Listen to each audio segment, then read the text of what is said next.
Take me to the earth for me, in the sun. Whiskey, cigarettes, I'm a sad secret flow, but it flow. Oh, how it flow.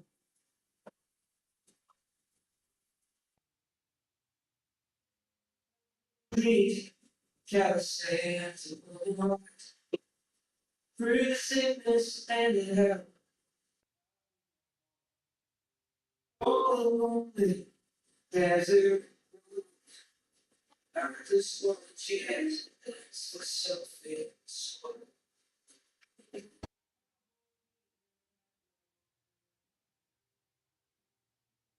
You can't have this pencil. So you can with this, so you ain't fooling. You know, something that you know I'm slow. You know I'm slow.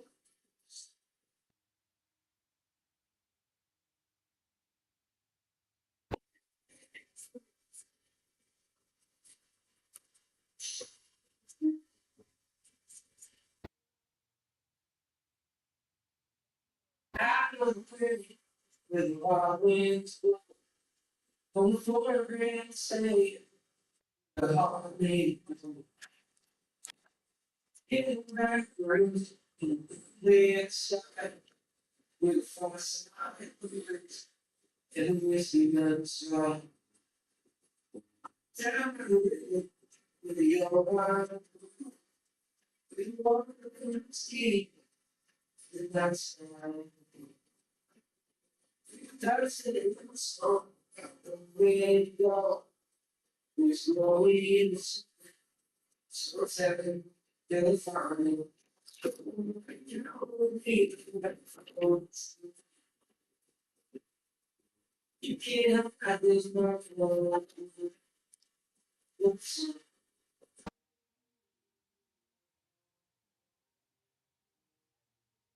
Scientists, you know, so you know, so finally, this is really work. Some more scientists, the capitalist need to be reading like in backwards, then all the flies.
Quite select myself.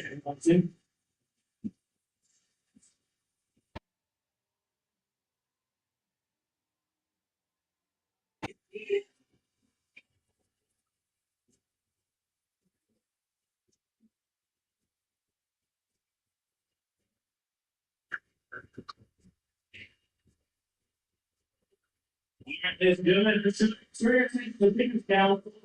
Several minutes today. Beach. And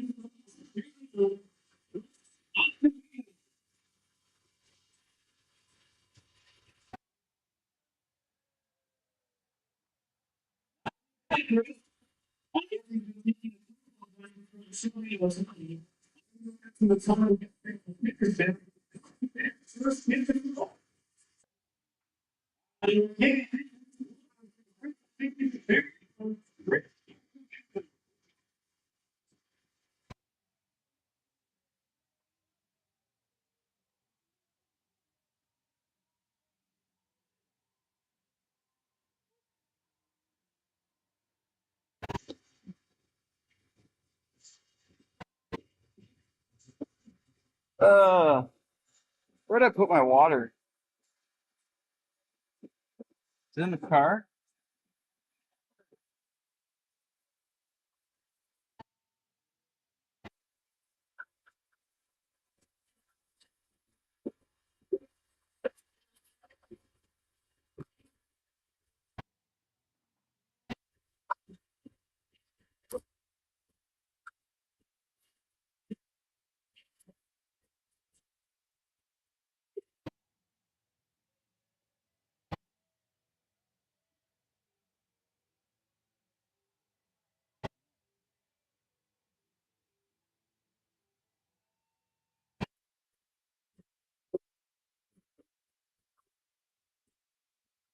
good morning, ladies and gentlemen, and welcome to the Tennessee Park between today's game against the visiting Alameda Anchors and your Fresno Athletics.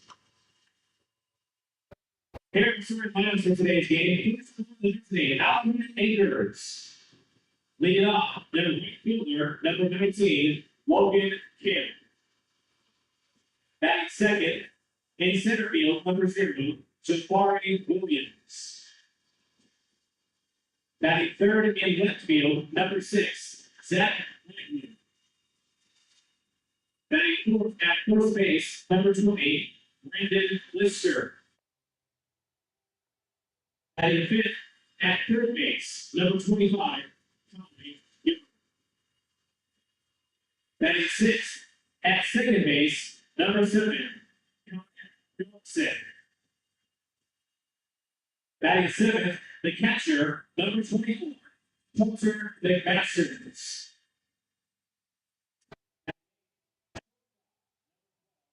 Paul Leitner.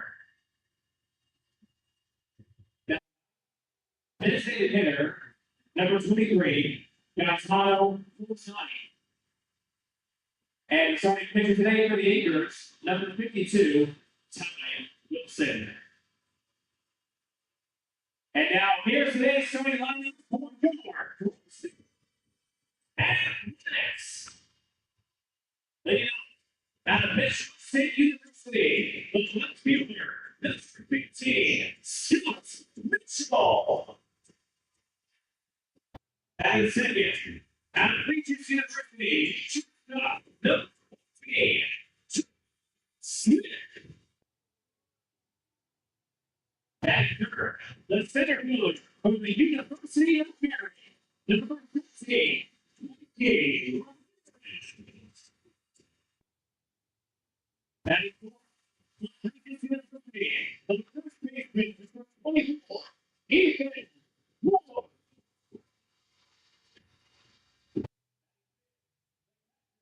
That's North State University, number 33, Hayes Edens.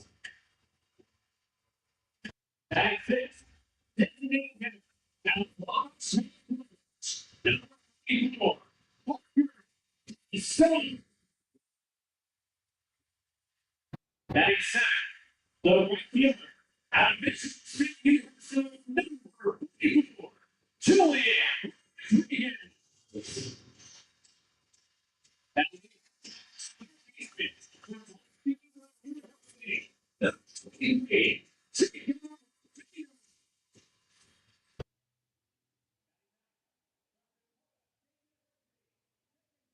number 69,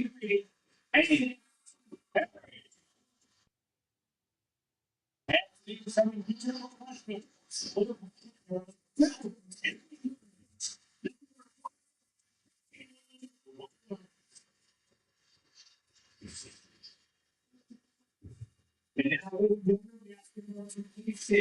remember that 4-3 of our national anthem.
Good morning, Fresno Athletic fans. Play-by-play announcer Jarrett Smith coming to you live from Chick Chansey Park, where you guessed it, it is hot, hot, hot today. And as a result of that, I have moved my setup up on the concourse above the lower level to accommodate being cooler. So we have different views around the ballpark today. This one's a bit more of a wide angle, being able to see all the action.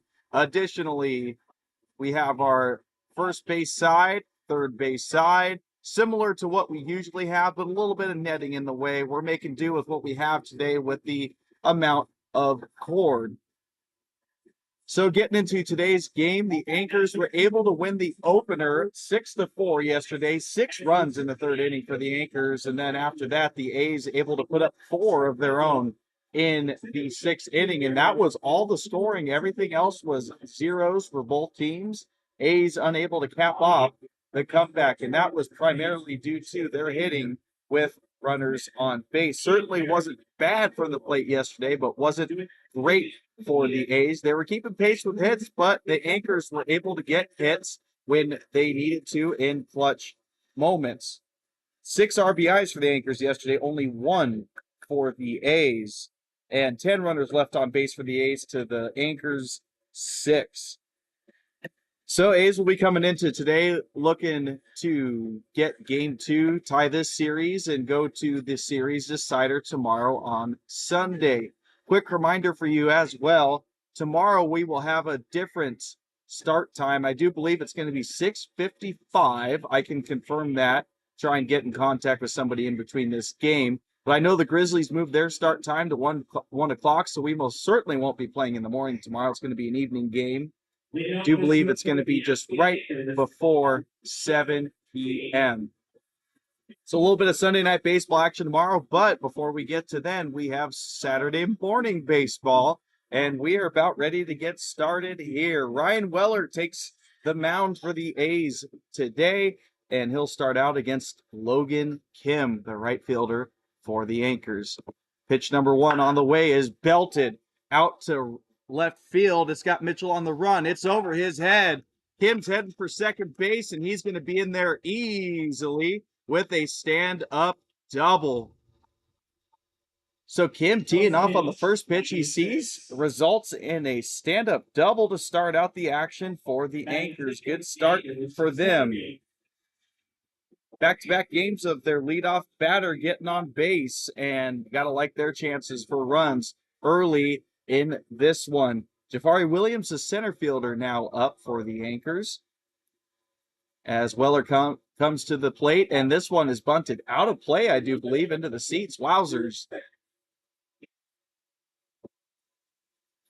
0-1 to Williams. Now Williams 1 for 5 in yesterday's game, was batting out of the 2 spot as well. Had a 2 RBI single in yesterday's action. That would have been in the 3rd inning. Swing and a miss on that one, and he fell over unbalanced. Weller ahead 0-2.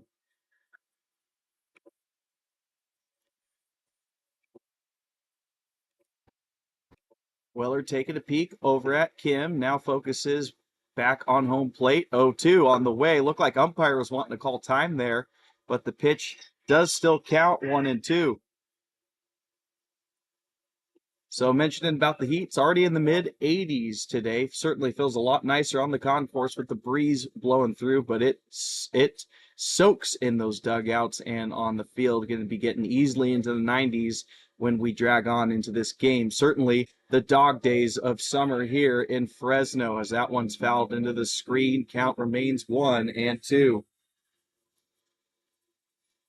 So getting a little bit into Weller's season. It's been good for him. One of the standout starters for the A's alongside Cooper King, who we saw finish off yesterday's action. We'll dive into those stats a little bit after this 1-2 pitch. Curveball tries to break it in there, but misses upstairs. 2-2. So Weller with 32 1/3 innings pitched. This is his 6th start on the year, 9th appearance overall. Credited with 4 wins and no losses. 2-2 upstairs, 3-2. So through 32 1/3 innings pitched, he has allowed 12 runs, 9 of those being earned, and that equates to 2.50 ERA for him. 54 punchies to 27 walks, and those strikeout and walk numbers both lead the team. Umpire calling time here. A little bit too long of a pause for his liking, unless Williams called the time. Didn't see Williams' hand go up, though, so either way, we're digging back in. Full count resumes here. Weller's payoff pitch is down low. Thought that was ball 4, but I guess not. Now it is full count. Apologies for that premature call of a walk there. Weller taking a couple peeks at second, now coming home on the payoff pitch, and this one rings him up low and inside. Weller able to paint. Williams awkwardly kind of backpedaling there. Yes. A little bit dramatic there for the strikeout look, and I'm sure he didn't like the call, but it is going to be 1 down here for the A's. Kim still remains at second. So Weller's done that a lot this year, as mentioned. Strikeouts, but high walk count for him as well. And I've talked to him during this season, and he has admitted a lot higher than he would certainly like, but been better as of recent. Additionally, for him, just a 108 batting average against. Very low mark there. So far in this game, though, of course, 500 batting average against with Kim's double, then that strikeout. And now against the new batter, 0-2 to Ragland. Ragland led things off yesterday in the Anchors lineup, and he went 1 for 2 at the plate, scoring a run himself and also drew a walk. 0-2 advantage to Weller, and this one spoiled into the screen.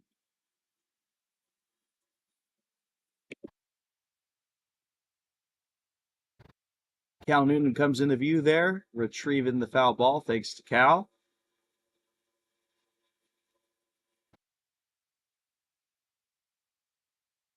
Weller's 0-2 attempt yet again. This one is squibbed out to right field. That's going to drop in for a base hit. Rodriguez plays the hop and gets it into Ethan Wood at first base. So that is a single for Ragland, and Kim able to move to third base. 1 down, runners on the corners.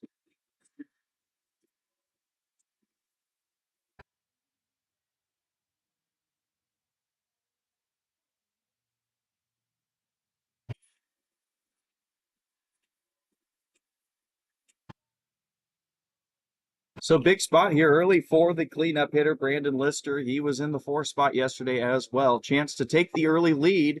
Ahead of that one, though, swing and a miss for strike one. Lister's in yesterday's game, 1 for 4, did cash in an RBI and scored himself.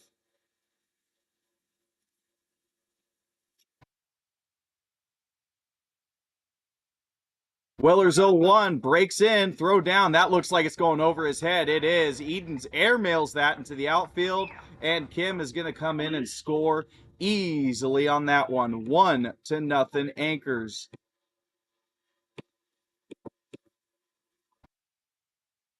So unforced error there for the A's. We've seen it a fair amount this season with both teams, honestly, forcing the opposing team into a decision on whether they want to try and throw out that runner at second or eat it to avoid a run coming in. We just saw it come to fruition there. But Weller is ahead 0-2 in his battle against Lister. Pitch on the way. It is fouled into the screen. So that will go down as an E2, and Kim becomes the first run of this game. Ragland takes over at second base. Still 0-2 to Lister. Still a chance for him to cash in the game's first RBI. Perry close to second base. Going to bail back to his normal position. Weller unable to paint his spot. 1-2.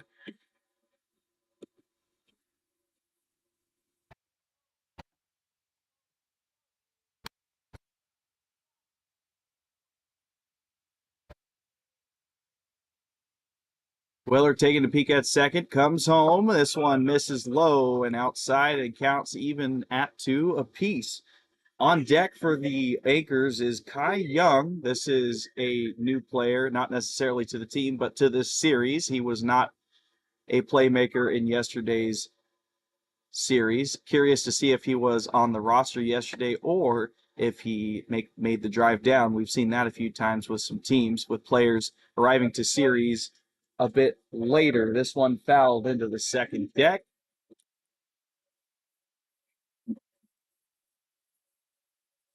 So Anchor's doing a good job working the counts here early against Weller. Definitely into the teens already for his pitch count.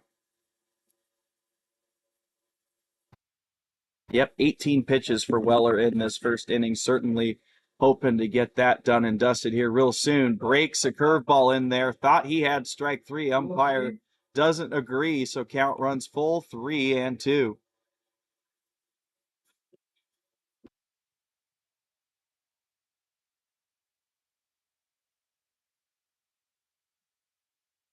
Payoff pitch from Weller, challenges him up in the zone, gets the swing and the miss on the hard stuff. First strikeout, number 2, and out. Number 2 of this top of the first.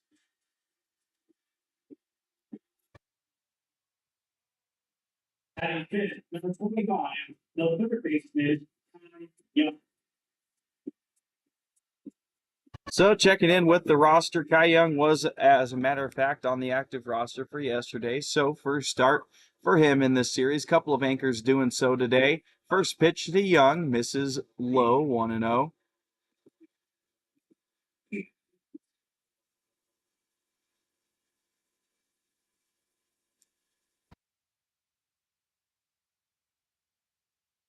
Weller's done well to start out these at-bats with strikes, but so far 1-0 to Young. Gets the outside call, 1-1.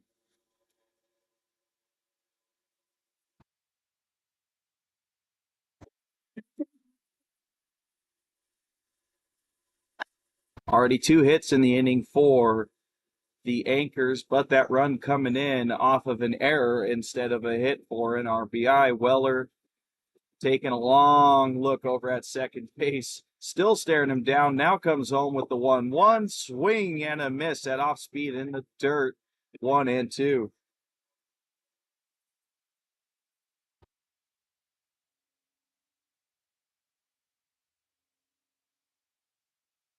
Young taking an extra breather outside of the box, now digging in, 1-2. Weller comes set from the stretch. Instead of staring, makes a couple peeks back over at second base, breaks in off speed, but misses outside, 2-2.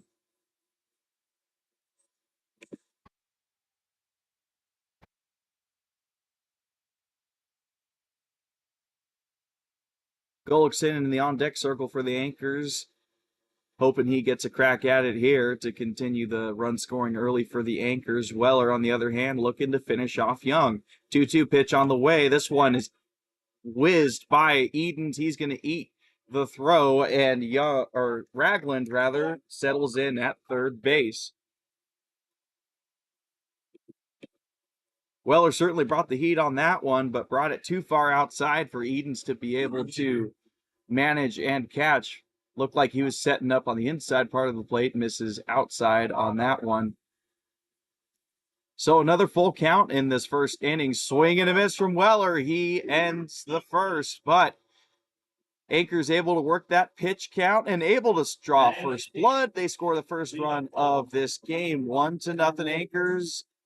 Athletics coming up for their first at-bats.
Bottom of the first, A's with their first at-bats looking to strike back after giving up the early advantage 1-0 Anchors.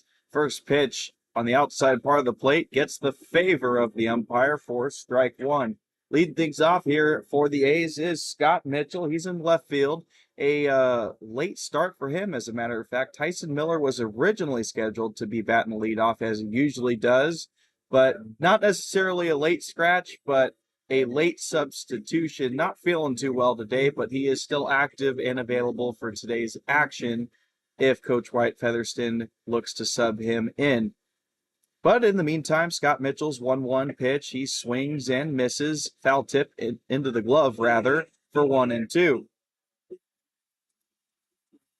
Mitchell did have some action in yesterday's game. Subbed in for Mikey Ramirez, went 0 for 2 at the plate. And the 1-2 pitch is lifted out to left field and will be caught for out number one.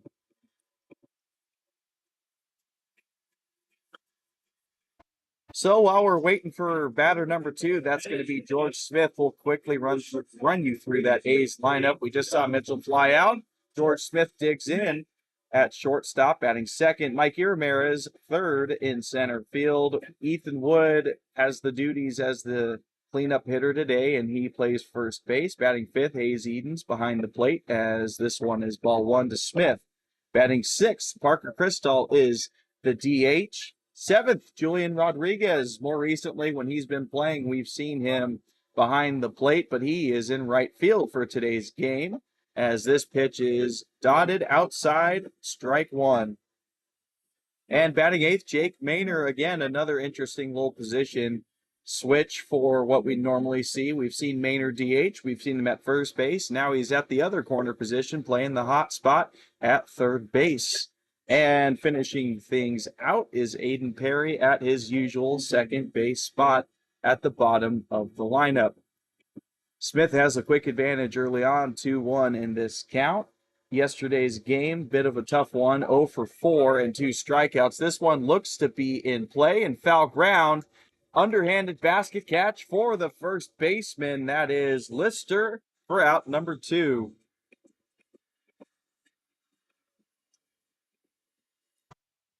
So a quick 2 up, 2 down for the A's. And Mikey Ramirez coming up looking for a little 2-out rally. One of the best hitters for the A's had a bit of a struggle yesterday, 0 for 3 on the day at the plate.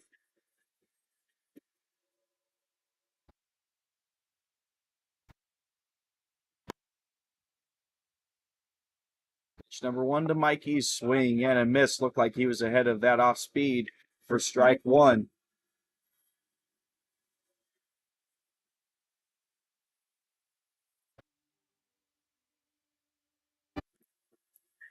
Forgot to mention here, pitcher starting on the mound for the Anchors is Ty Wilson, as he misses outside there, 1-1.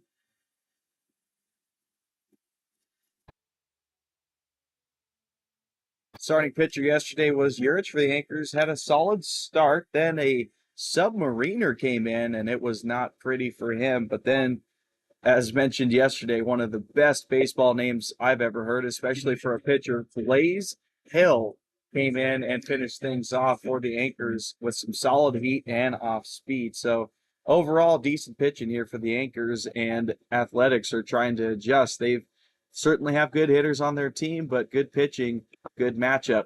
This one misses low. Ramirez ahead 3-1.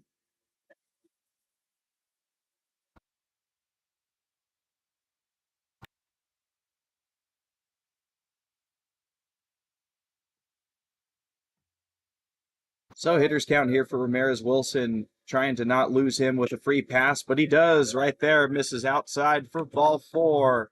Ramirez, first base runner for the Athletics via the walk.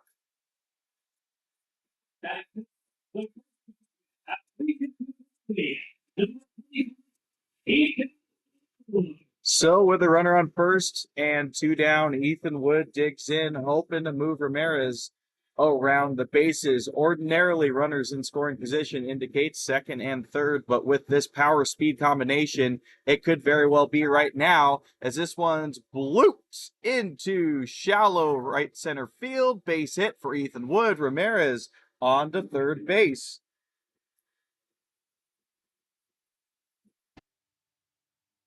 All right, so a little bit of something going on for the A's. Runners on the corner, still 2 down, though, so they're going to keep having to find those gaps in the defense to want to cash in and tie up this game.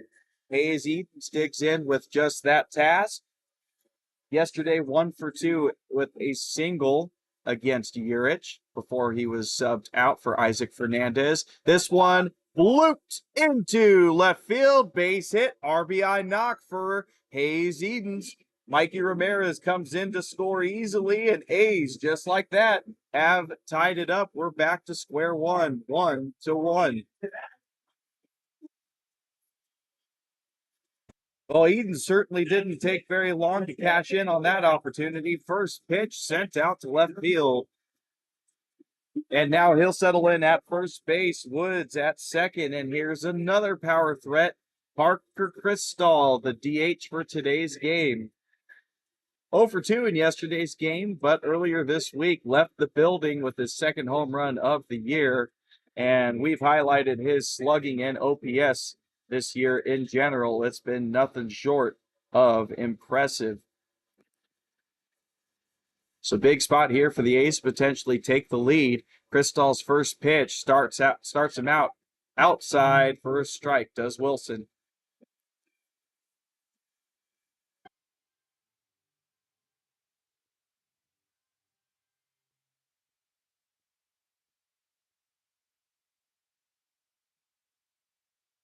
Oh, 1 pitch to Kristall, misses up and in, 1-1.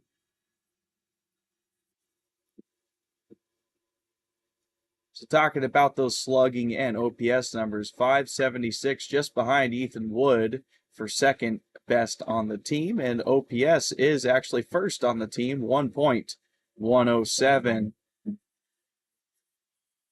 Briefly steps out there and he'll regather himself for the 1-1 pitch that will be coming up soon. Now digs back in the box. Wilson awaiting his sign. He's got it now, comes set from the stretch, not bothering to take a look at Wood. This one misses low and away for a ball, 2-1. Now to Kristall.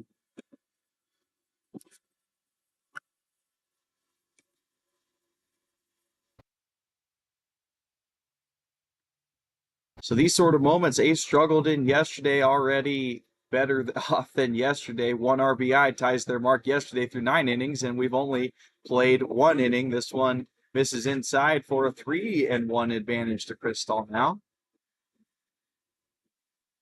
But 2 out hittings and with runners on base will be crucial if the A's want to compete and beat the solid Anchors team. 3-1 pitch to Kristall, swing and a miss. Got him out in front of that one, and count runs full at 3-2.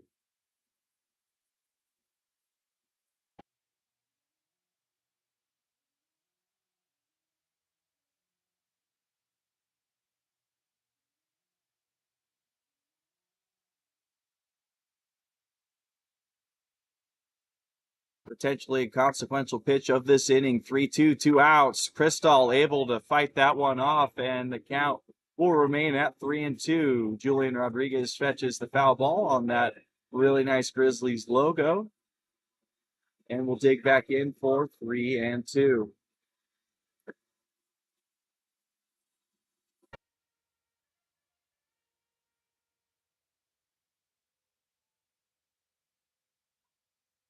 Wilson searching for that final punch-out pitch. It's not going to be on this one, though, as this is fouled out of play into the seats.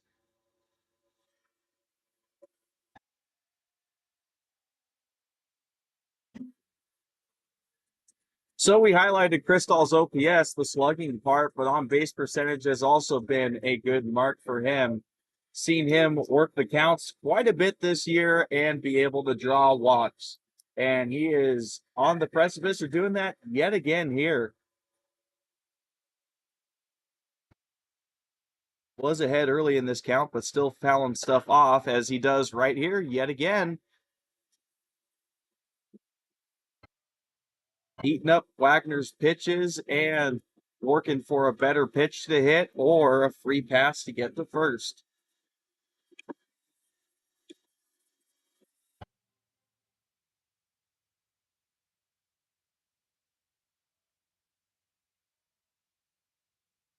Yet another 3-2 on the way. It looks like it hits Kristall. Umpire says, yes, it does. They're going to argue that it bounced off his bat, but home plate umpire says, take your base. But this is going to prompt the manager for the Anchors to discuss what happened there. In the meantime, it's going to be a hit by pitch for Kristall, but we'll see if the manager for the Anchors asks for the umpires to get together and discuss it. In the meantime, pitcher catcher will have a little meeting on the mound.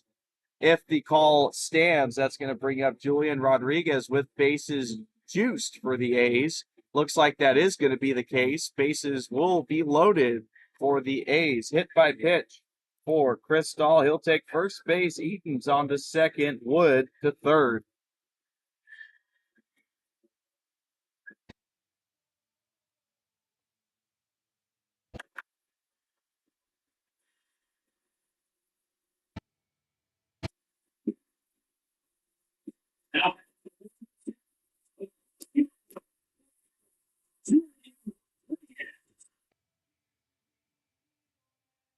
So Julian Rodriguez digging in with bases juiced now. And first pitch is fouled away. 0-1 to him.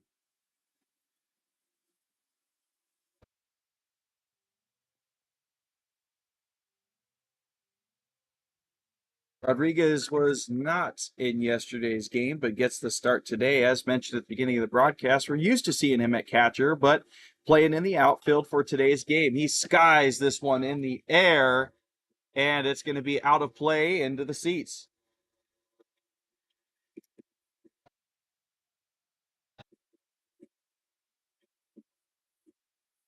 So 0-2 advantage here goes to Wagner. Rodriguez going to look to work that count and find something to hit. Mentioned that Weller's pitches were getting ran up in that first inning. Now Wagner's is as well. He is at 20, or Wilson, that is, apologies. He is at 26 pitches. 0-2 on the way. Wow, that looked to be strike three to me, but it's called a ball, 1-2.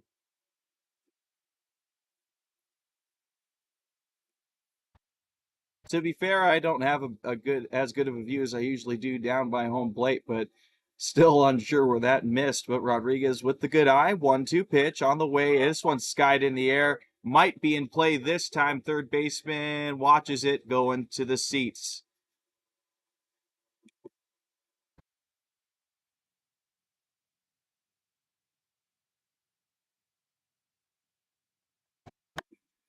Brief little pause there as everybody gets reset. Cal Noonan brings some balls to the umpire.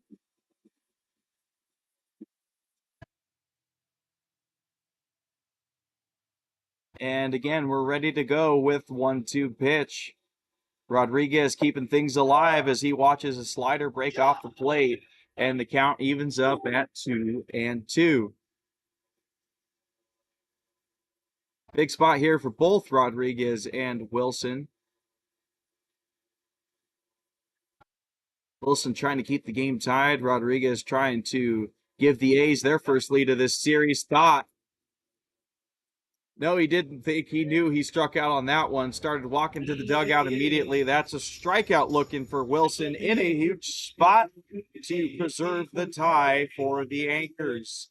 So A's able to strike back with an Eden's RBI single cashing in Mikey Ramirez, but nothing more as they leave three runners on base there. We'll head to the top of the second, all squared up at 1.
So long first inning finally done with, and first play of this second inning is a wide throw from George Smith, but Wood able to keep his foot on the bag to record the out. It's a good run on it from Smith as it was chopped up the middle, but he led Wood wide of the bag, but big man still somehow able to keep that foot on the bag. So one down there. It's one pitch, one out. That was Golickson with the leadoff bat of this top of the second. Now it is going to be Coulter McMasters, but first, Alameda Anchors manager going to have yet another chat with the umpires, and this time it is going to cause a meeting together. So 2 innings and twice already the Anchors manager has come out to at least discuss or even protest something that has happened in this game.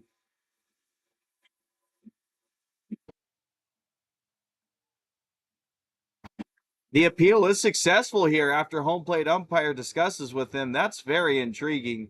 First base coach had the better view on that, but now home plate umpire says that he is safe, and that'll cause manager White Featherston to come out and ask for an explanation. He's probably going to ask the same thing. Why is that overturned? As the first base umpire or infield umpire had a better view of the action. So the overturned call is going to lead to either an infield single or an error. Looks like it's going to, well, no, that error is charged to Hayes Edens. Hayes immediately looking to get that base runner off the base pass after the overturned call, but that call is safe on the pickoff attempt. Looks like it's going to be an infield single call for Golickson. And now Coulter McMasters digs in with no out, shows bunt, lays it down. It's going to go foul.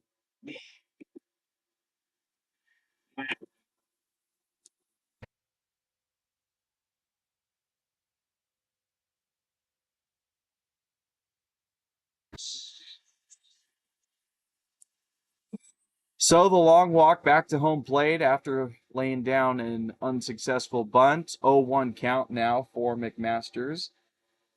McMasters' first start of the series, not a factor in yesterday's game. Paul Wagner is on deck. That is the guy I was confusing with Wilson on the mound. My apologies to Anchor fans or parents of either Wagner or Wilson that may be watching. In the meantime, that one is called time by the home plate umpire there. A couple times that's already happened with Weller on the mound, calling time for taking a bit too long. Now in the stretch set is Weller. Couple of peeks at Golickson at first. Long pause, comes home, showing bunt, pulls it back, ball one.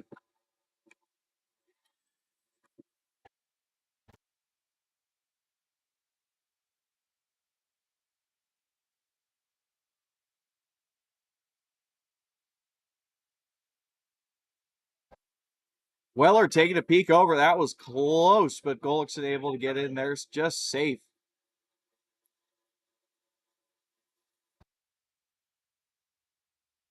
So Weller letting Golickson know he knows he's there and doesn't want him taking off on his watch. He doesn't this time, but big secondary lead's going to move him to second base. Maynor with the sharp throw over. Ooh, that was close as well. So they went for a very unconventional double play there as Golickson rounded second there for some reason. Unsure why he did. But almost leads to a double play on the back tag there from Ethan Wood throwing it down. But Golickson's safe, bunt is successful. So that'll go down as a G5 for McMasters. And now runner on second, one out. First pitch misses outside.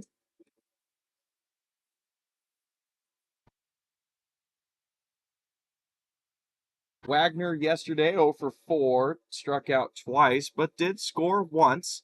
1-0 pitch to him. It misses inside and low. 2-0 quick advantage to start this at bat for Wagner.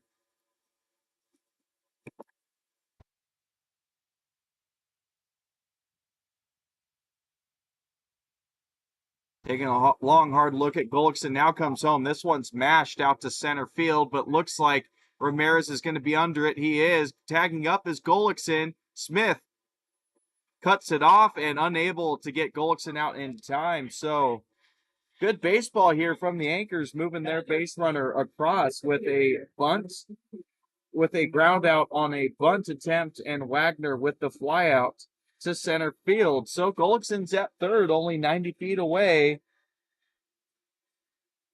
So Pulciotti, the DH, now looking to drive in Gullickson. First pitch is hit out. It's a squibber. Perry's going to have to play it on the hop. Throws it just in time for out number 3. Anchor's able to move Gullickson around those base paths, but unable to get him in to score. So 1-1 it remains as we head to the bottom of the second.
Bottom of the second, A's able to hold the Anchors scoreless. Now looking to take their first lead of the series. That will start out with Jake Maynor.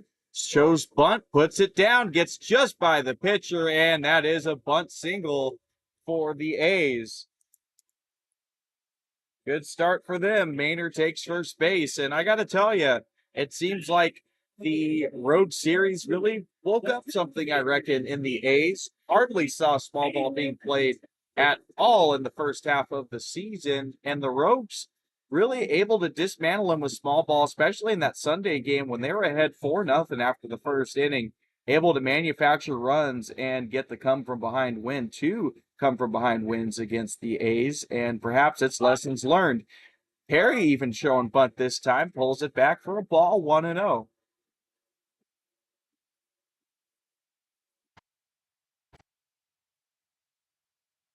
It's certainly not the stylish way to play baseball, but it can be quite effective, as we just saw with Maynor. Perry squares up to bunt yet again, but pulls it back yet again to take ball 2.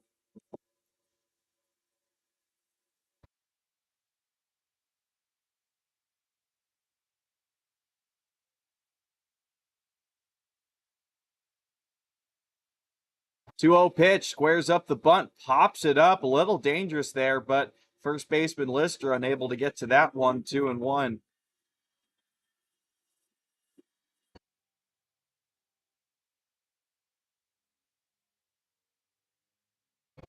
So 3 straight pitches that Perry has squared around the bunt, that time offers at it.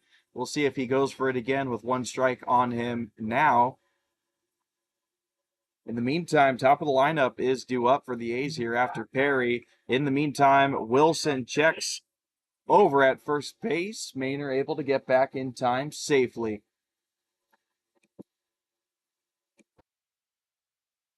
So still 2-1 here. Mitchell on deck looking for at-bat number 2. Pitch upstairs as Perry was showing bunt yet again. 3-1, the advantage to him. Not too sure how much this affects college players at this point, but I do remember in my playing years in lower levels, it could be a bit tricky to deal with a bat in the zone, as this one is ball 4. Take your base for Perry. He's at first, and Maynard heads to second. To finish off my point, though, with that bat being squarely in the zone, sometimes it could be a little bit distracting with trying to paint your target or finding the catcher's mitt. Imagine it probably isn't as big of an issue here in college baseball, but Perry able to work a 5-pitch walk there. Not too much trouble for him. The only strike was one that he offered at and bunted foul. In the meantime, pitching coach for the Anchors going to come out and have a bit of a chat just to calm things down after the first 2 base runners reach base. Scott Mitchell is going to dig in now with a good opportunity to move him around and potentially score the game-leading runs.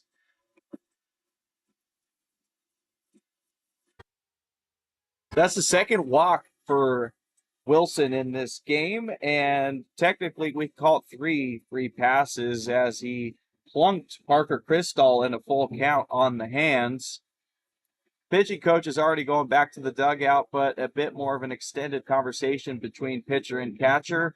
Now it is done and dusted. He'll head back to home plate, and we'll resume action in this bottom of the second.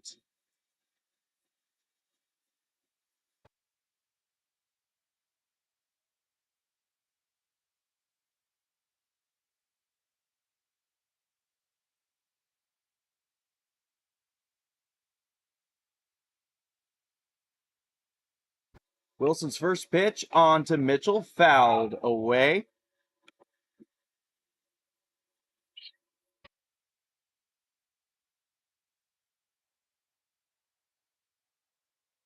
Mitchell flew out to left field to start out this ball game for the A's. 0 for 2 yesterday as well, so 0 for 3 so far against the Anchors this weekend. Looking to change that here with a big base knock here to score Maynard from second. This one chopped up the middle, could be 2. Shortstop takes it himself to the bag, over to first base in time for the double play. So that is just a 6-3 double play. Huge 2 outs there for the Anchors. Maynard able to move to third, but now it's going to take a base hit to get him in instead of anything simply put in play.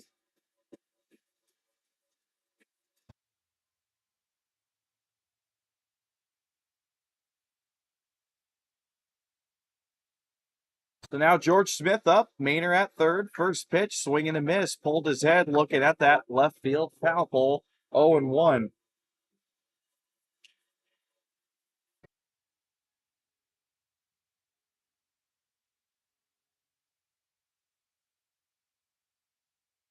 Smith popped out and foul ground to the first baseman first time up. This pitch he takes for a ball, 1-1.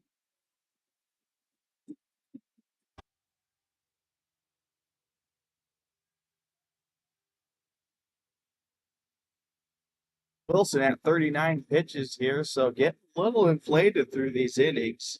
Still efficient and effective against the A's, but might see his day end a little bit sooner than him or the Anchors would like, as he misses with the ball there, 2-1.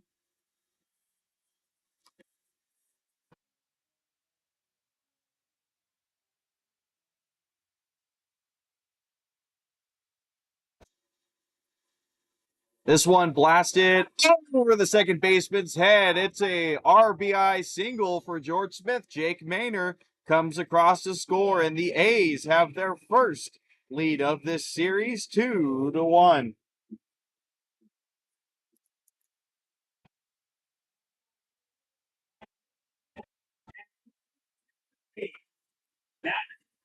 So it was looking a little bit tricky there for the A's after Mitchell grounded into a double play, but George Smith able to flare one out into right center. Gives the A's the lead, and they're already on better pace than yesterday. Only 2 innings and 2 RBIs, as opposed to only 1 RBI through all 9 innings of yesterday's game. Ramirez, first pitch to him, fouled away.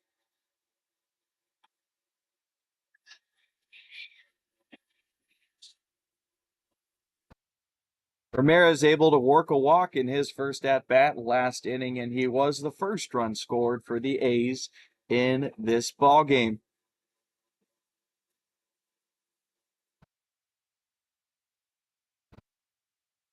Wilson coming set on 0-1, comes home. Ramirez sends this one out to right field. No issue there for Kim, and that is out number 3. But not before the A's are able to scratch another one across the plate here. They are up 2-1 early. Anchors looking to bounce back as we head to the top of the 3rd.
Top of the 3rd, Logan Kim recorded the last out of the last half of the inning. Now he'll be the first batter of the top half of this inning, and first pitch to him is swung on and missed for strike 1. So Weller in a little bit better shape with the pitch count. Started out with 34 in this inning. Of course, now 35 after that one. Wilson ended up getting to 44 through 2 innings. Weller misses for ball 1, 1-1. Now Kim in yesterday's game, 1 for 3 with a run. So we're back at the top of the lineup, and he started out today's game with a double, ended up scoring on an errant throw from Hayes Edens that sailed into center field. 2-1 pitch to Kim, fouled into the screen. In the meantime, if the Alameda, Anchors YouTube account is watching, I'd like to say thank you very much for your kind compliments at the end of the stream yesterday. Didn't get a chance to see those until I had already ended the stream. But additionally, I had a question as this one misses inside 3 and 2. Our schedule showed that the Anchors are in the BACL, I think Bay Area Collegiate League. Swing and a miss for strike 3. Kim down for the first out of this inning. Strikeout victim number 4, actually, of Weller. But to finish my point, I looked at the BACL standings and didn't see the Anchors listed in there, so curious if you are watching, if you could help me out with that. Are they in a different league, or are they just independent now for their summer season? First pitch to the new batter, Williams, misses inside, 1-0.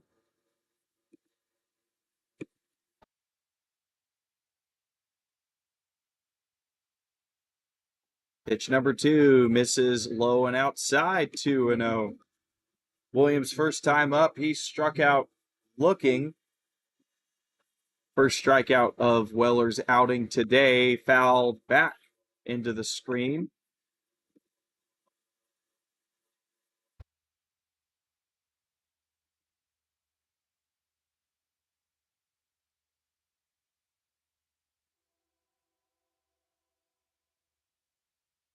Weller's 2-1. In there for a strike, looked to be a slider that started out inside, broke right across the plate. So now Weller gets Williams in the same count he had him last time, 2-2. Last time struck him out. This time struck him out in the dirt. He's hustling down the first base, and Edens throws it down in time to record the second out. I admire Williams' hustle down the first base though, for sure on that one.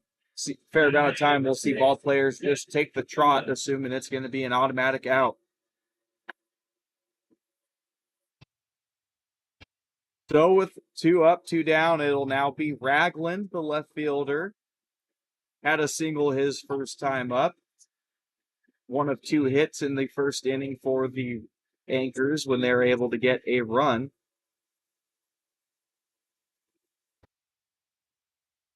This one fouled away.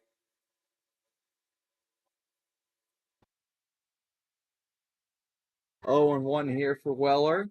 By far his most efficient inning of work thus far, looking to cap it off.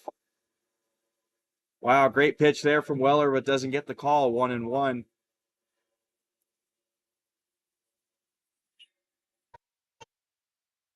1-1 count. Brings the heat. This one misses outside, though, 2-1.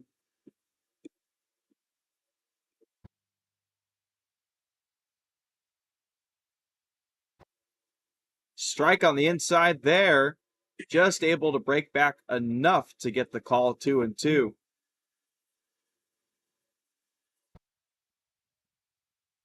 Weller tries to break a curveball in there, but doesn't get it to break enough back into the zone. And Ragland has worked the count full. Payoff pitch for Weller to end this top of the third. Slider breaks inside. He's rung up. Weller able to strike out the side here, top of the lineup as well for the Anchors. 2 swinging, 1 looking to end it. And this inning, that's 6 strikeouts for Weller through 3 innings. A's will head to the bottom of the third with the slim lead, looking to expand on it. They're up 2-1.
Bottom of the third, heart of the lineup for the A's leading things off, and you see it right there. That's a base knock for Ethan Wood, his second one of the day in just 3 innings of work.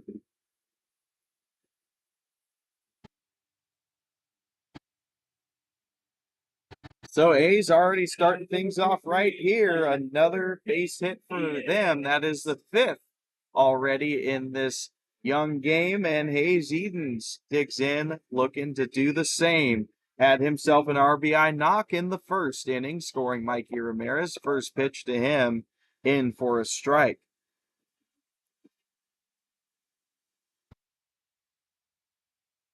So Wilson looking at 46 pitches here. Started out this inning with 44 as he buries this one down in the dirt. Good block from the catcher to make it 1 apiece.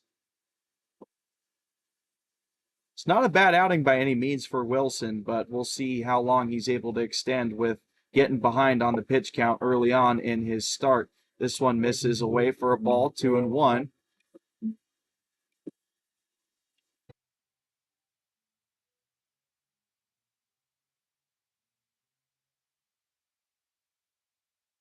Edens watches strike 2 go by. Count evens up 2-2.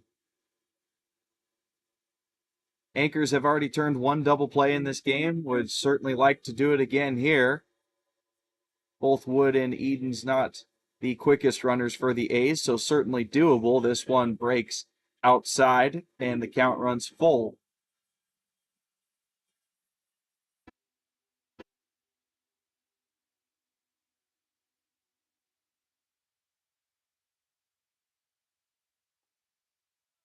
Strike 3, Edens rung up. That looked just about across the plate. Looks like Edens was expecting a different pitch and got fooled there for out number 1. So 2 strikeouts for Wilson, both of them looking. The first one being Rodriguez. Parker Cristall digs in for at-bat number 2. Cristall able to work the count and eat up a lot of pitches his first at-bat, eventually leading to him getting plunked on the hands. Wilson takes a peek over at Wood. Wood gets back safely. So still awaiting the first pitch to Cristall here. First pitch chopped foul near the Anchors dugout, 0-1.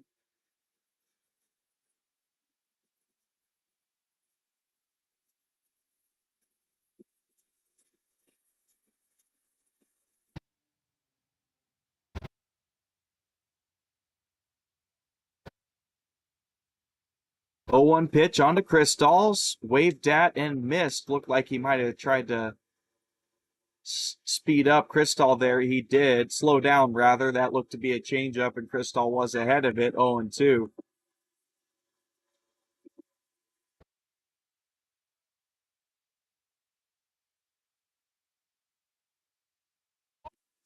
Oh, 2 pitch to Parker. Doesn't chase at the one up in the zone, 1-2.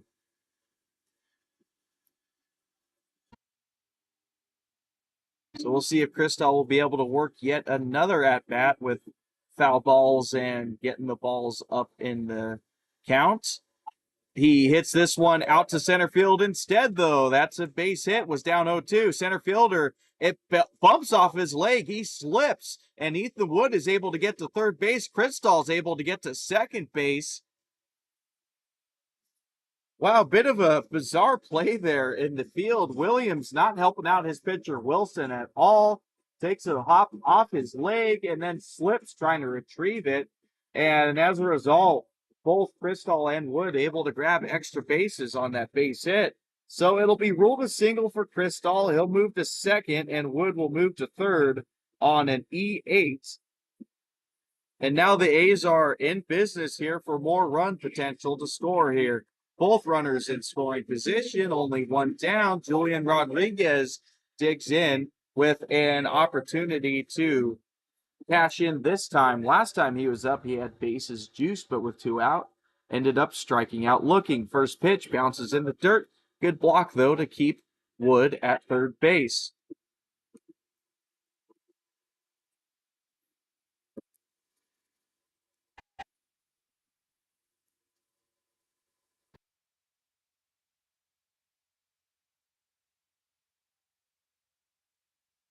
A's with a great chance to extend the lead here. And that pitch misses outside. Rodriguez is ahead 2-0.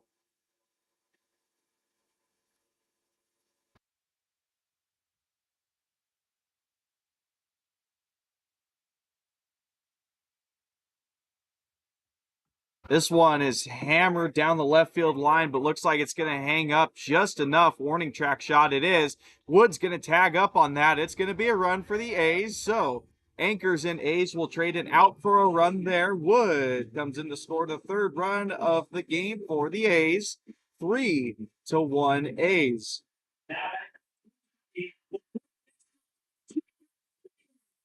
So Rodriguez able to do his job there. Nice sac fly out to center. And the A's have now scored a run in each of the first 3 innings. Great start for them. Jake Maynard now digs in, looking for a 2-out RBI knock of his own. Kristall can certainly score from second with the wheels he has. He's already on the way to third. He's looking to steal third, and he has done so. Great jump by him to get over to third base. Now Maynard only has him 90 feet away from scoring run number 4.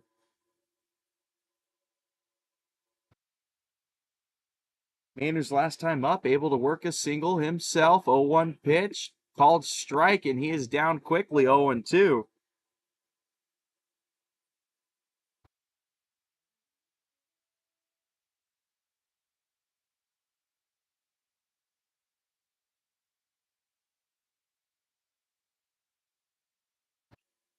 Reaches out for this one, and this is going to be caught for out number 3 by the shortstop. Little pop out there, and that'll end the inning. But the A's able to scratch across another run on 2 hits and a sac fly from Rodriguez, cashing in Wood. A's up 3-1 as we head to the top of the 4th.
Top of the 4th starts out with a swing and a miss from Lister. Weller ahead 0-1. Weller working on a 3 straight strikeout streak.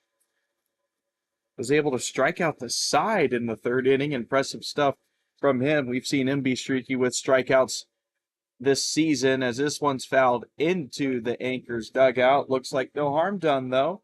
0-2 count. There is some action on the bullpen. It looks like we got Another almost submariner here, kind of like in between sidearm and submarine, but looks to be a different pitcher. 0-2 pitch is yanked out to left center field. That's a base knock for Lister. Rounds first base and will stay at first base. So leadoff single here for the Anchors, just what they need to start clawing back those runs, down by 2. Kai Young, the third baseman, now digging in, looking to move Lister around those bases. 0 for 1 so far today with a strikeout in the first inning.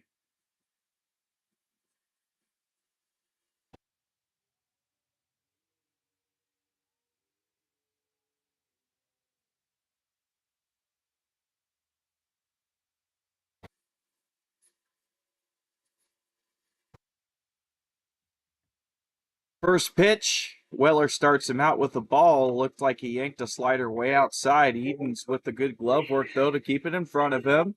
Keep Lister from moving on to second base. Young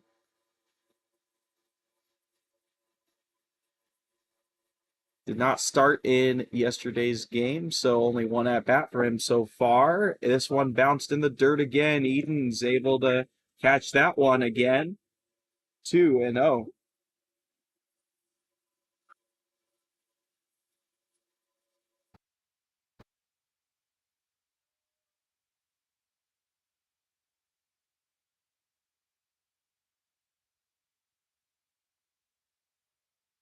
Another ball there from Weller. 3-0 ahead is Young here, looking to work a walk and get runners on first and second.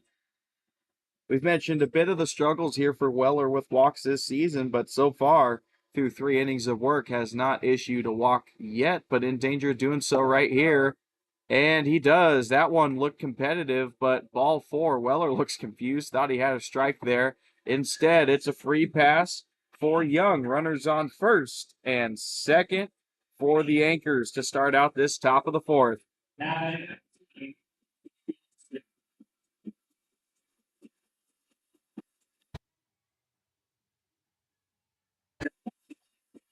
So good chance here for the Anchors to square things up. 2 runners on, no outs. Gullickson squares the bunt, pulls it back. That's a strike. Ethan Wood was crashing in big time on that to cover. As a result, Perry was going to cover first base. Good fundamentals in rotation there from the A's. 0-1 pitch, does not square around this time. Takes the pitch low for a ball, 1-1.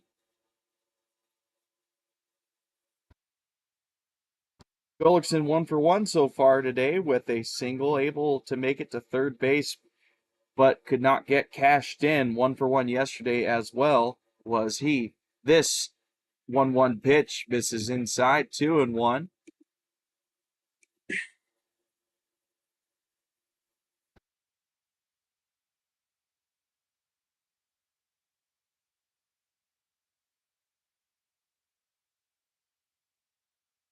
Weller taking a couple peeks at Lister at second. Comes home with 2-1. It's chopped high. Wood throws it on to Smith for 1. Back to first.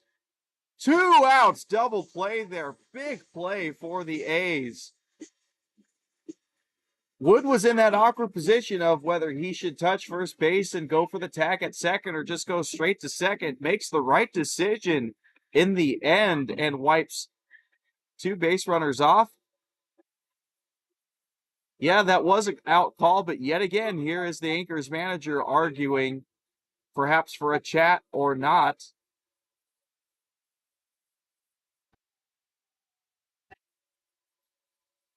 I was certain that he was called out.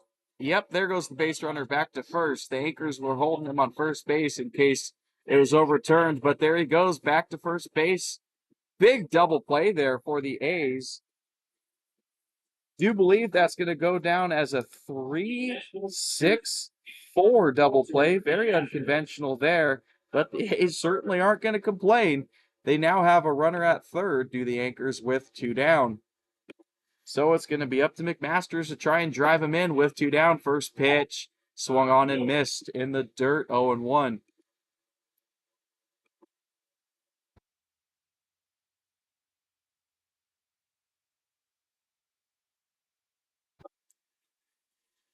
0-1 taken for a ball. Count evens 1-1.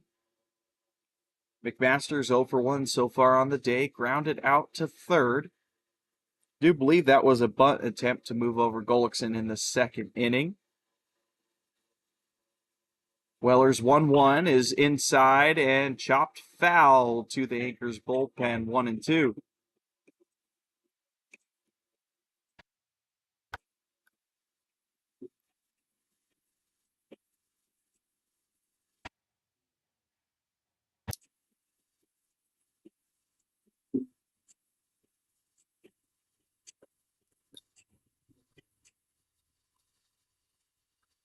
So after the brief pause there, relocating the foul balls, we're back 1-2. Weller looking for the final pitch, final out of this inning to end the scoring threat. And there it is on the curveball, swing and a miss. McMaster's down on strikes. And that ends the fourth inning for the Anchors on offense. 7 strikeouts for Weller through 4 innings. Good stuff from him, and keeps the Anchors at just 1 run scored. That was back in the first inning. A's still up 3-1, looking to extend the lead.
Bottom of the fourth and bottom of the lineups to start out the A's. Aiden Perry quickly flies out to the third baseman. 1 pitch, 1 out here. And now we rotate to the top of the lineup. Scott Mitchell comes up with 1 down.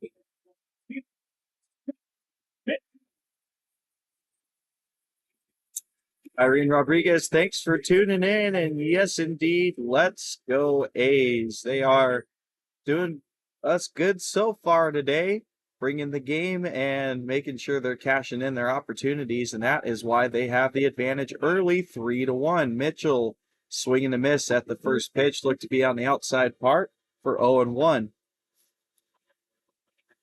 Mitchell 0 for 2 so far on the day, flew out to left field and grounded into a double play in the second.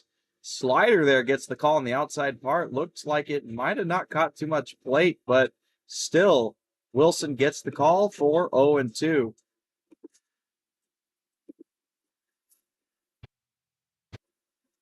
So quick hole here for Mitchell to try and dig out of. Pitch on the way. It's chopped, spoiled, foul.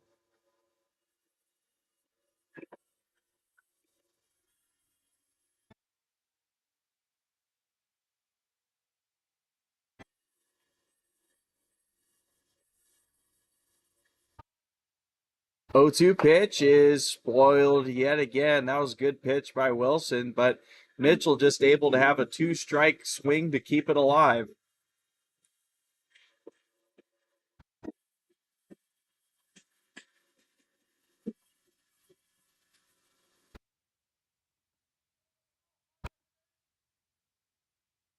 Yet another 0-2 is going to be a squibber that is caught by the shortstop, 4 out, number 2.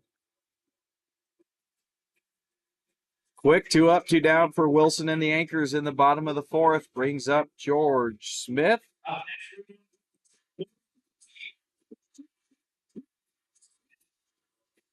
Smith is 1 for 2 in today's game. Started out with flying out, or fouling out, I should say, to the first baseman, but cashed in for the A's in the second. RBI single, scoring Jake Maynor, who led off that inning with a single.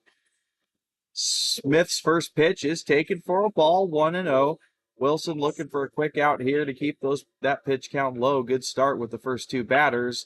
And not going to happen here as Smith finds the 5-6 hole into left field for a base hit. 2 for 3 on the day for him. And not quite done are the A's in the bottom of the 4th.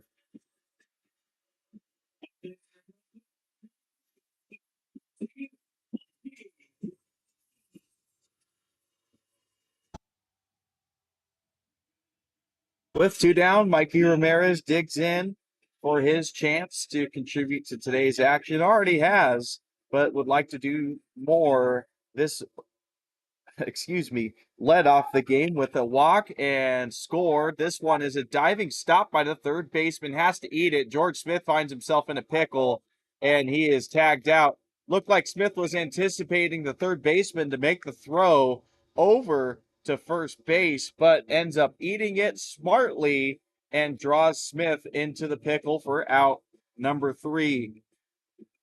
So that will end up being actually 2 hits in this inning. That is technically a hit for Ramirez, but Smith is the 3rd out of the inning. A's still up 3-1 though as we head to the top of the 5th.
Weller starts out the top of the fifth with a strike to the leadoff batter, Wagner. It's going to be the bottom of the lineup, 8-9, and then back up to 1 for the Anchors in the top half of the fifth. Pitch number 2 doesn't get the call on the outside, and 1-1.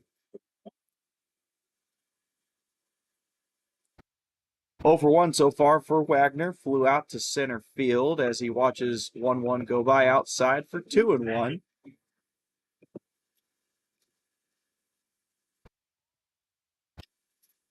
Weller started out this top of the fifth with 66 pitches. And as this one goes for ball 3, he's now at 70 pitches. So reasonably thinking they could potentially get him to a 6th inning if he works quickly through this one. Depends on what Coach Wyatt Featherston, Ethan Winter, and Ben Jungbluth are thinking about for his pitch count today. Not going to help out his cause there with a leadoff walk. Wagner heads for first base.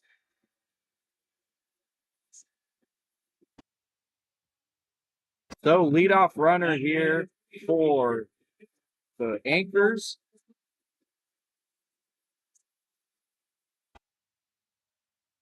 And the DH Pulciotti up for the Anchors, grounded out to second base to end the second inning, his first time up. Weller starts him out with a strike for 0-1.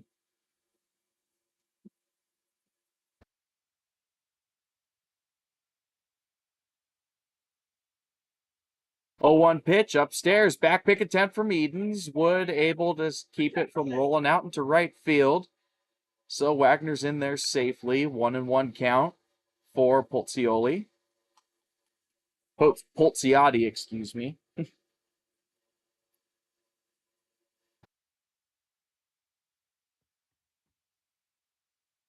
1-1 is sent sky high in the infield. It looks like George Smith is going to catch it for out number 1. Wagner stays put at first base.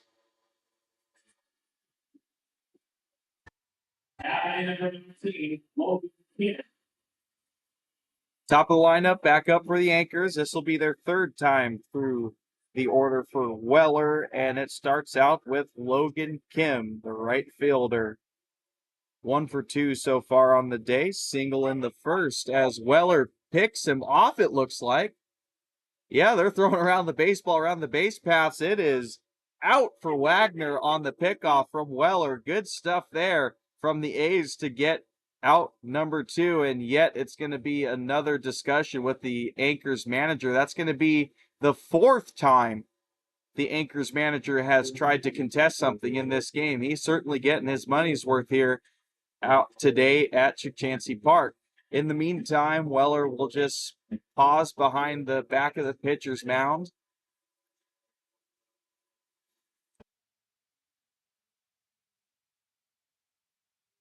Don't know if he's going to argue just him beating the tag, or potentially if Weller possibly balked, might try and get him to talk with home plate umpire. The one time they discussed things, home plate and infield umpire, it did result in an overturned call. That was when Wood seemingly kept his foot on the bag, but a home plate umpire overruled that he pulled it off the bag, and it was ruled an infield single. Looks like call's going to stand here, though. So Wagner is picked off, and that is out number 2. So Kim now having to start from scratch here. Still waiting the first pitch. Now it's on the way. Scoots out of the way to avoid getting hit by a pitch for 1-0.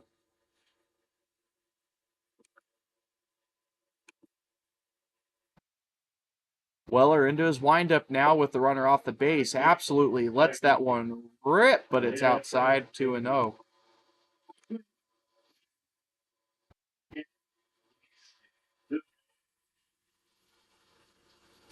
Weller looking to get back into this one. 2-0 is sent foul out of play.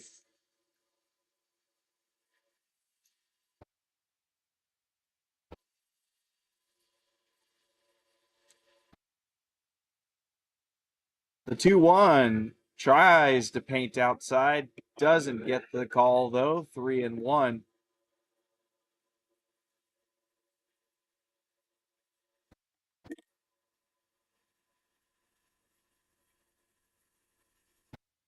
3-1 pitch. Did he swing? Umpire says yes, he did, and count goes full at 3-2.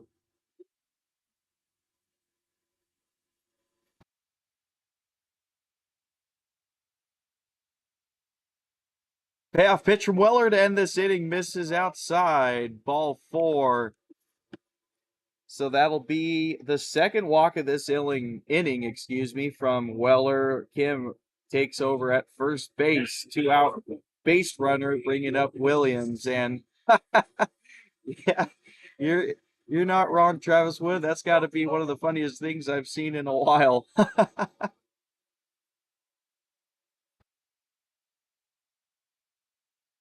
Even funnier thing about that too is the owner of this Fresno A's team is a lawyer himself. So, oh man, good comment there from you.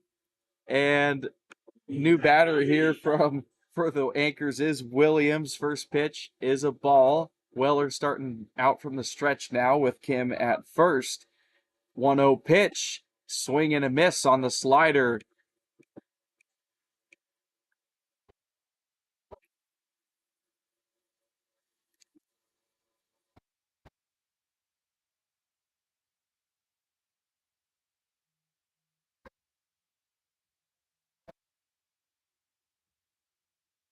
Long pause here. Now Weller coming set. 1-1 pitch on the way. Kim staying put. And Weller is just not getting that outside call with this umpire. Hard to tell for me, of course, up here whether it's a ball or a strike, but certainly looks close enough. And Weller has tried and tried again, but just nothing doing there. Did he go? Infield umpire says no, and it is a 3-1 advantage for Williams.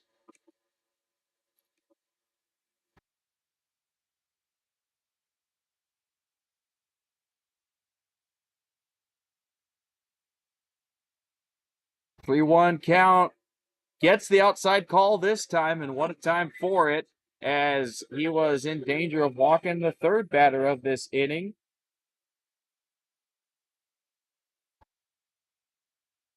Instead, the count runs full, 3-2. Still in danger, though. Kim on the move, doesn't matter. Williams strikes out swinging, and tough day for Williams already. 3 at-bats, 3 strikeouts, and that'll end the action in this top of the 5th inning. So, little bit of action there for the Anchors. Couple base runners. Weller having to work through it, but able to get through it with another scoreless inning. A's still up 3-1. Halfway through this game, we head to the bottom of the 5th.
Gonna come back here a little early. Saw the Alameda Anchors commented, "Hey, don't know if you were here earlier in the broadcast, but just wanted to say thank you for your kind compliment at the end of yesterday's broadcast. I had cut it right when the comment came through. Quick question for you.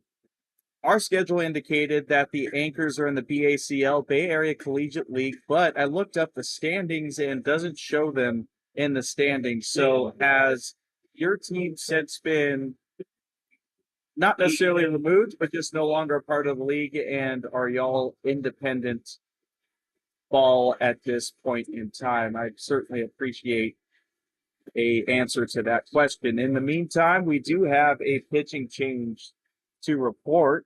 Trying to pull the number for you here. It is another side armor, not quite a submariner like a Bood yesterday,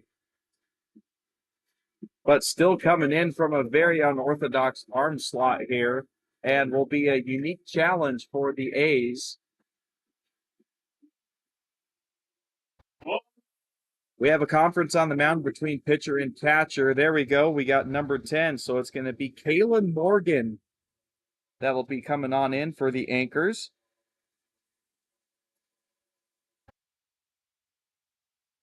So Wilson's day is done. We'll get up his stats just to recap what he did on the mound for the Anchors. He went 4 innings, 7 hits given up, 3 runs, 2 of those being earned, 2 strikeouts to 2 walks. First pitch, a riser to Wood is foul down the third base side. 0-1 count to Wood, and a good day for him so far. At the plate, 2 for 2. Both singles and scored in the third inning. 0-1 onto him is ripped down the third base line yet again, and it is deep but foul. 0-2 advantage to Morgan.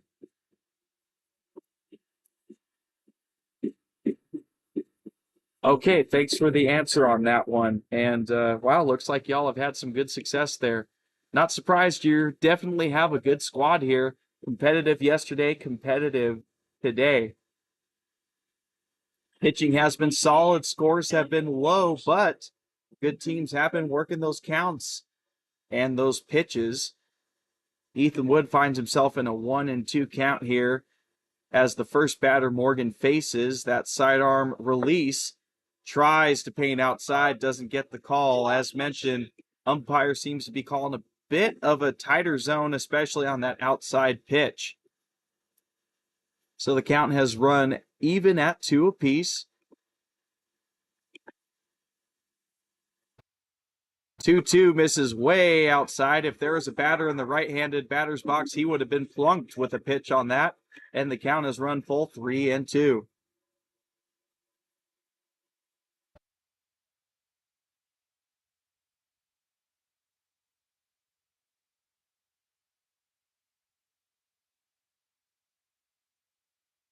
Payoff pitch, fouled into the screen. We'll do it again on 3-2. Certainly interesting to see a side armor in general, as hardly anybody throws that way, but the Anchors have not only 1, but 2. Who knows, they could have a third that we haven't seen pitched yet, but Morgan is looking like a traditional side armor or in between sidearm to submarine. Yesterday, Abood was straight up submariner. In the dirt, ball 4, I do believe. No, full count. Second time I've gotten ahead of myself in the count. So it's 3-2. Now, apologies for that, full count.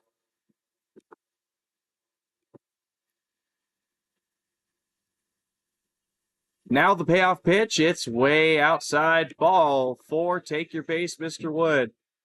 3 for 3 for getting on base for Wood. Both singles the first time. Now a walk, leadoff runner for the A's yet again. Third time they've done that in 5 innings of work. Certainly a good recipe for leading a game as they're doing so right now. 3-1, looking to extend that lead. Hayes Edens digs in for at-bat number 3. First time up for him. He scored, cashed in, I should say, the first run for the A's on an RBI single. Struck out looking his second time up.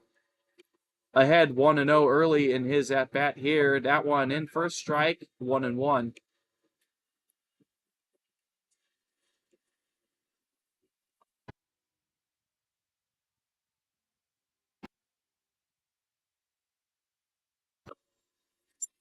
slow little off-speed pitch ends up meandering its way into the zone for strike two, 1-2.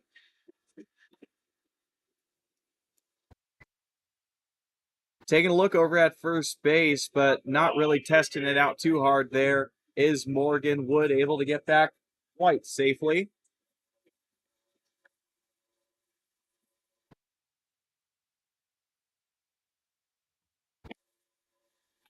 This one laced out to left field. It's going to hang up just enough to be caught by Ragland for out number one. Wood will stay put at first base, and coming up to the plate now is Parker Crystal.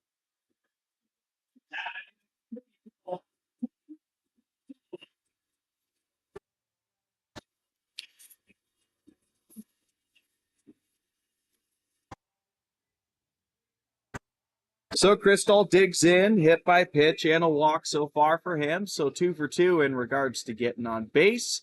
First pitch, very close to hitting him, but doesn't. 1-0.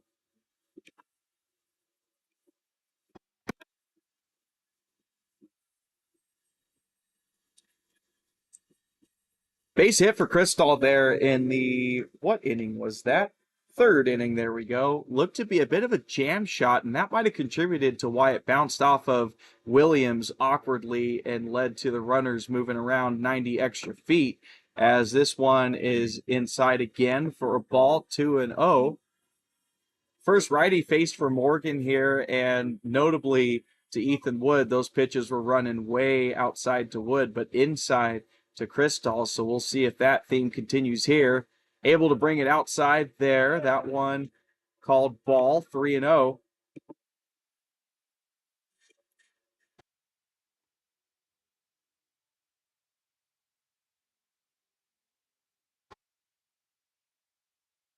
Looking to come back with a strike here. He'll step off, though, as a errant ball from the Anchors bullpen rolls away.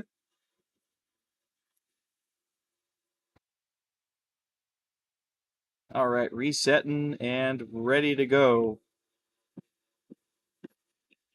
are both Morgan and Crystal. 3-0, like mentioned, trying to come back, but doesn't there. Ball 4 for Crystal on 4 straight pitches. He'll take second base. Runners on first and second for the A's.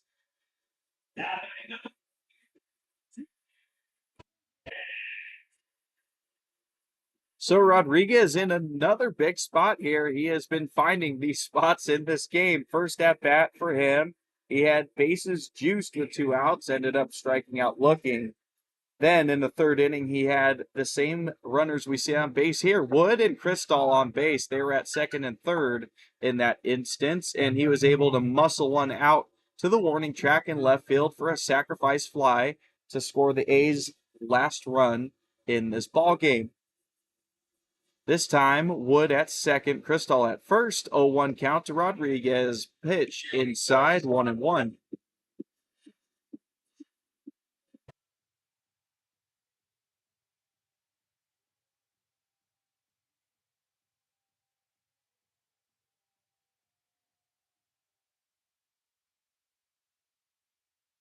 1-1 pitch on the way, hit out to center field, might drop in between the second baseman center fielder. It does, base hit.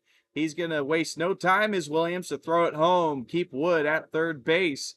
But heck of a situation now for the side armor Morgan. Bases are loaded for the A's and only one down.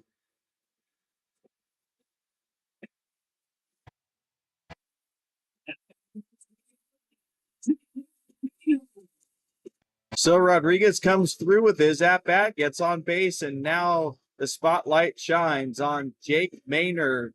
Bases loaded, 1 out. What can he do to extend the A's lead here? Maynard 1 for 2 on the day, did have a single and scored a run in the second inning. First pitch to him, taken upstairs, outside potentially as well, 1-0.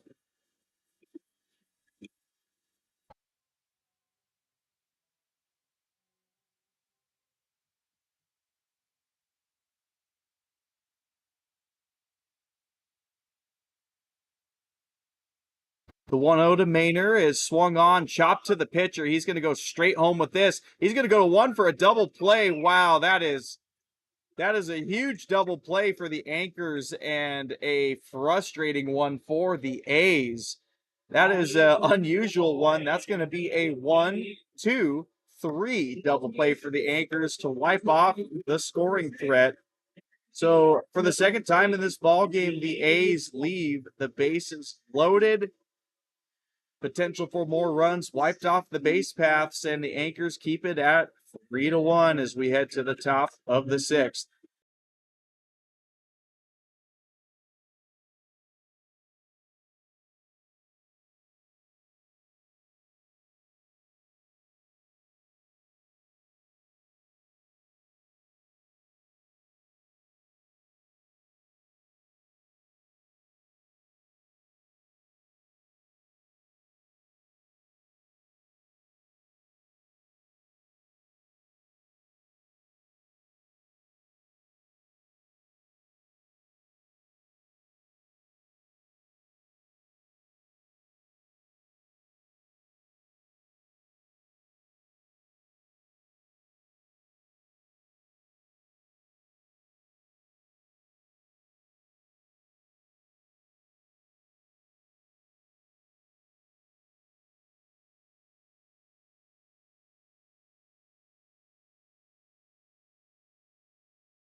So top of the sixth now, and we are officially in the 90s. It is hot, hot, hot at the ballpark and in the valley in general.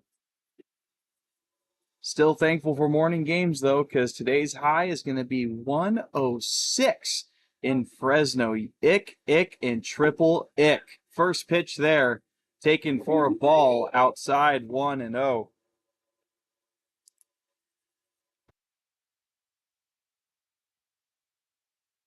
Leadoff batter here for the Anchors is Ragland. He's ahead 2-0. 1 for 2 on the day, single in the first, unable to score, got to third base, and struck out looking in the third. Takes a strike here. Weller gets back 2-1.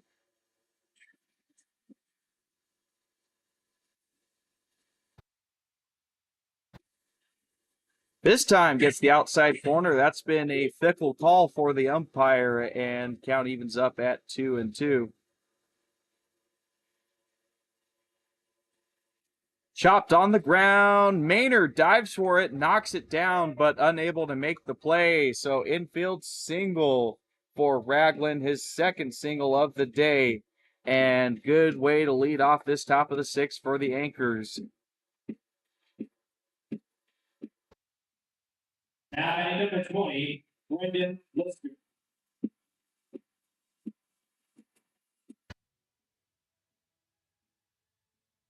Weller's pitch count in the 90s now. We'll see if he gets the chance to finish out this top of the sixth. In the meantime, there is action in the A's bullpen. Based off of that, the pitch release in terms of the motion, I should say. Pitching motion. That looks to be Matthew Lopez warming up. This one, piece to Aiden Perry. Nice backhand shovel pass to Smith, who finishes off the double play on to first. So Anchors had an impressive double play themselves in the bottom half of the fifth inning, and the A's counter with their own. That is 4-6-3 double play. Lister grounds into, and just like that, base runners are wiped off the base for the Anchors. 2 down, and Kai Young digs in. First pitch buried in the dirt for ball 1.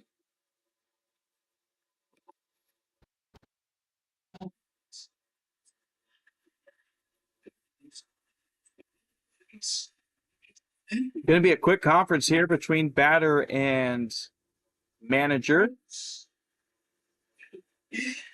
Now he'll come back in for his 1-0 at bat. Young, so far on the day, strikeout and worked a walk in the 4th inning. He was able to work that walk after Lister singled, so it was runners on first and second, no outs. But then that threat was wiped out with a double play, 3-6-4 double play. And this is taken for a ball, 2-0. Looks like Weller wanted that one, but doesn't get it. Going to have to work through a 2-0 advantage that Young has. Already one walk, as mentioned earlier, this at bat. 2-0 pitch is popped up in foul ground. Wood going for it. He's got it for out number 3. 2-0 foul out there for Young, and that ends the threat for the Anchors in the top of the 6th. Score still 3-1 after 2.5 scoreless innings. A's would certainly like to change that.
All right, bottom of the sixth. Aiden Perry leads things off for the A's, so it'll be 9-1-2. I'll be curious to see what substitutions there might be for the A's. Head coach Wyatt Featherston chatting with the umpires, so might be some defensive substitutions, pinch hitters coming. We'll see. In the meantime, there's a conference between pitcher and catcher on the mound.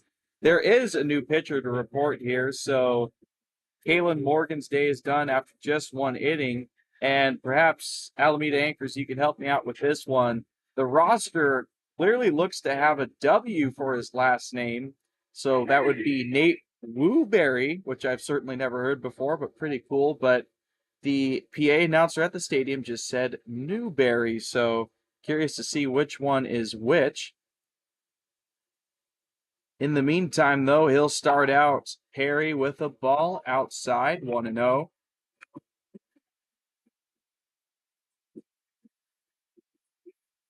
Perry went into this game 1 for 2 in yesterday's game. As for today, 0 for 1. Did get on base with a walk.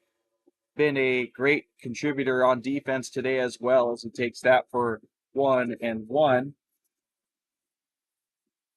Grizzlies, excuse me. The Athletics have been able to turn 2 double plays today, and Perry featured in both of them. One of them, he actually had to cover first base because Ethan Wood crashed on the ground ball in the infield, threw it over to Smith at second, and Perry doing the right thing to cover first to complete the double play. Newberry, thank you very much. Definitely the more conventional option for the last name. Just wanted to make sure because it certainly looked like a W on the roster I was provided today. So this one's fouled back from Perry, 2-2 now for Newberry in his first batter faced.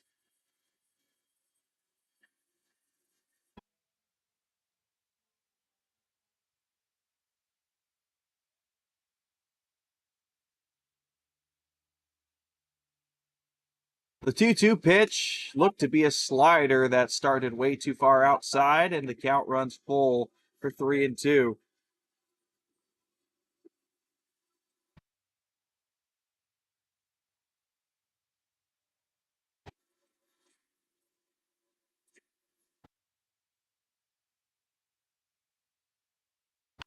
This one chopped up the middle. Second baseman on the run for it. Throws off the back foot.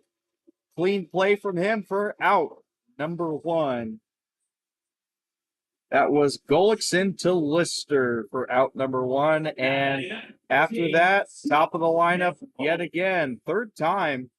Second time rather, that the A's have led off an inning with Perry.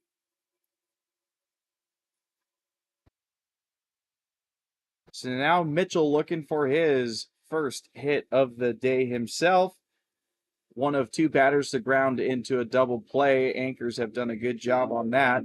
Unconventional ones, too. Like, not the most unique ones, but not ones you see very often. First one, shortstop took it himself to the bag and threw it over to first as the ground ball led him there. And the second one was that 1-2-3 double play. Maynard hit a soft little chopper to the pitcher Morgan, who threw it home, and then home to first to end that scoring threat. Mitchell waves and misses at this one for 1-1.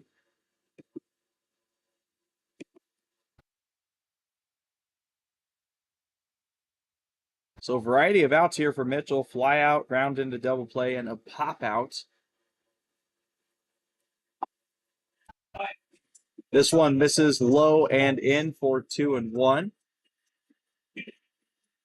Looks like no plan changes thus far in this inning for the Athletics, as George Smith is on deck and Ramirez is on the top step, presumably in the hole. 2-1 pitch on the way, chop to the shortstop. Throw on the way from Wagner in time for out number 2.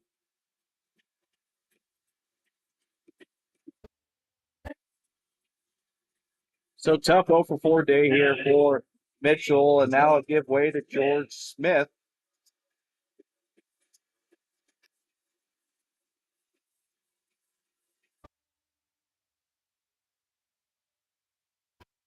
George Smith, on the other hand, having a solid day.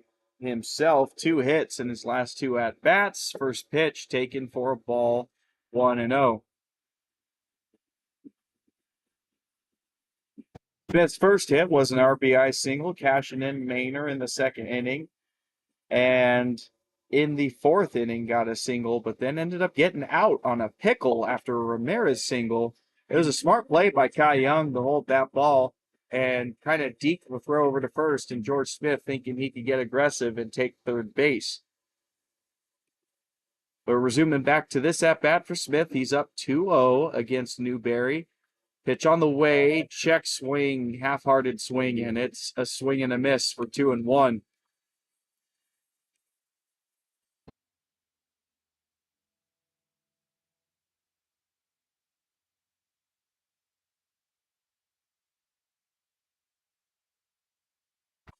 Swing and a miss yet again from Smith, and it goes even 2-2.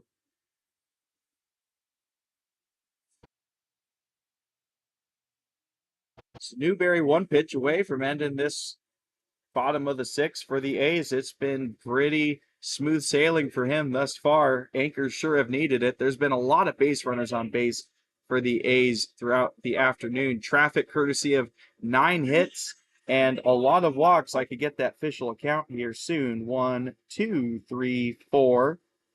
Looks to be 4 walks as well as 1 hit by pitch. Full count here to Smith is drilled but foul.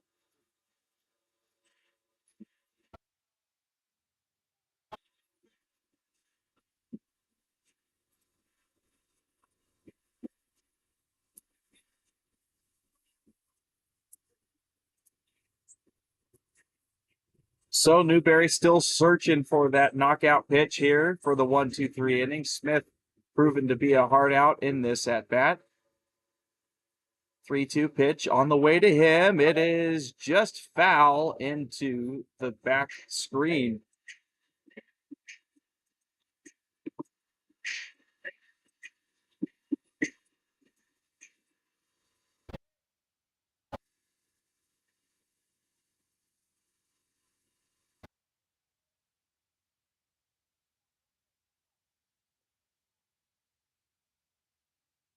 Another full count try from Newberry, and he's going to have to try it again as this one's fouled into the second deck.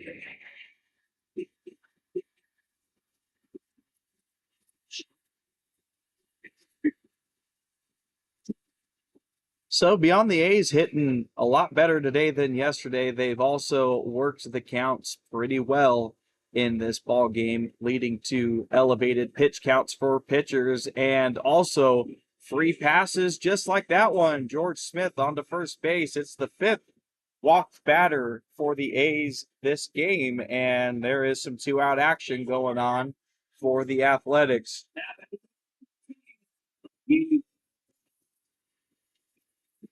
So from one good hitter to another, George Smith takes first base. Mikey Ramirez takes the batter's box for his 4th at-bat.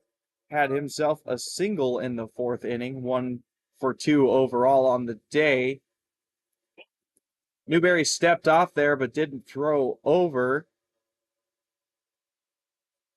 Smith slid just to make sure he's safe. We certainly have seen George Smith swipe a lot of bags this year. So has Mikey Ramirez. Both undoubtedly first and second in stolen bases for the squad and also hits. Ramirez going into this game was ahead, I do believe, by 3 hits as George Smith is on the move. He's in there safely. Swipe bag there for George Smith, and now he's in scoring position for Ramirez to knock in. Yeah, so going into yesterday, both were 0 for actually at the plate, excuse me. So going into that game, Ramirez was ahead by 3 hits total on the season. So that would be the same going into today. And Smith has 2 to Ramirez's 1. So he's cut into that advantage by 1. So Ramirez still has the season lead by 2 hits. This one chopped for a base hit. Scratch that. They've evened out. And Smith is on the way home to score. Ramirez on his way to second stretches that into a double. A's score for the first time since the third inning and extend their lead by 3, 4-1 A's. RBI double for Ramirez. Smith comes in to score. And as I was talking about these two battling for the most hits, Smith had cut it into one, and now Ramirez says, nope, we're at a stalemate yet again. He's 3 ahead after that RBI double. Ethan Wood now digs in. He has a lot of hits himself, 2 today. He chops this one over to the right side of the field. First baseman Lister gobbles it up easily, takes it to the bag for out number 3, but not before the A's are able to scratch another run across the board, courtesy of a George Smith walk and stolen base, and then a Mikey Ramirez RBI double. 6 innings up, 6 innings down, 3 more to go, and the Anchors are down by 3, looking to scratch into that lead.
All right, top of the 7th. Weller's day is done. New pitcher on the mound is Matthew Lopez out of Cal State Bakersfield.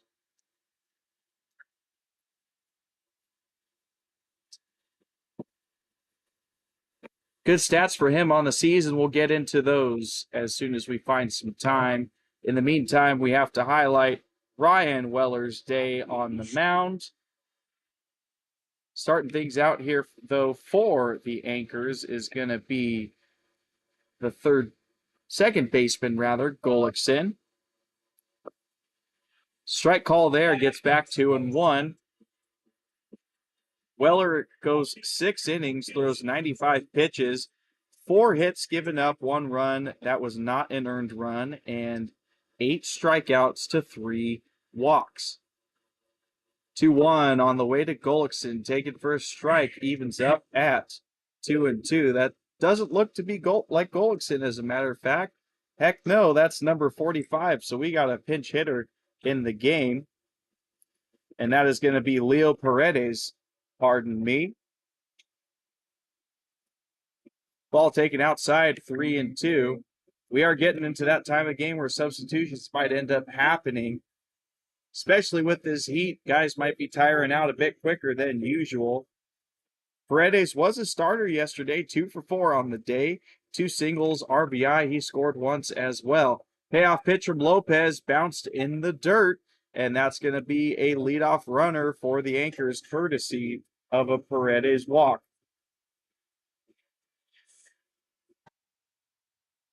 In the meantime, we'll highlight Lopez's season stats so far. It's been solid work for him. Has 1 start on the year, but 10 appearances total, including this one right now. 21 innings of work. He's given up 6 runs, 3 of them being earned. 19 strikeouts to 4 walks, 1.28 ERA as this one's bunted. Throw sails wide of the second or shortstop George Smith covering second, and he is safe. That is likely going to be an error charge to Matthew Lopez.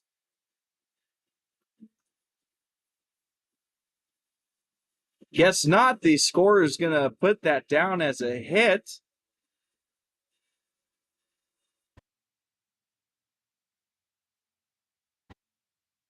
Yep, so base hit. It goes down as for McMasters. He certainly won't complain, and the Anchors are starting to mount a comeback here. No runs on the board yet, but runners on first and second with no outs is certainly a good start.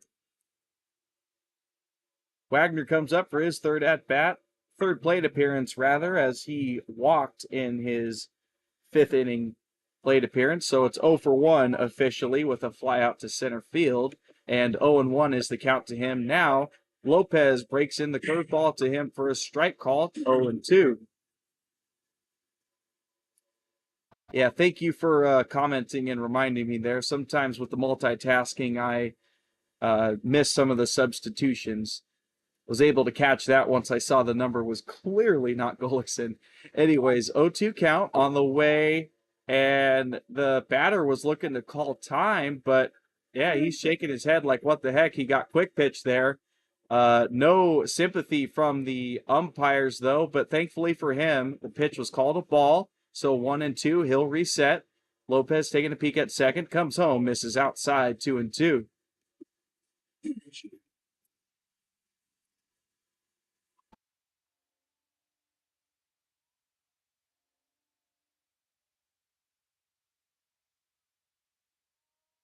Potentially big moment here with runners on base, no outs, and Wagner almost able to slap this for a bloop single, but instead it's fouled, and he keeps his at-bat alive at 2-2.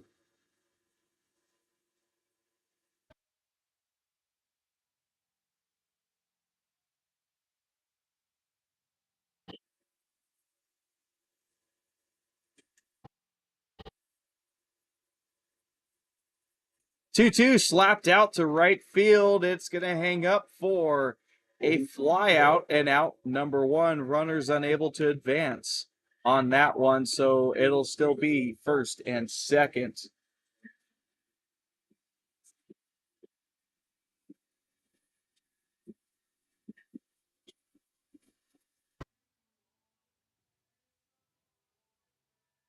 All right, 1 down, runners at first and second. And it is the bottom of the lineup, 9-hole hitter Pulciati. First pitch, swing and a miss. Looked like some off speed on the outside part of the plate. 0-1. Pulciati 0 for 2, ground out and a pop out.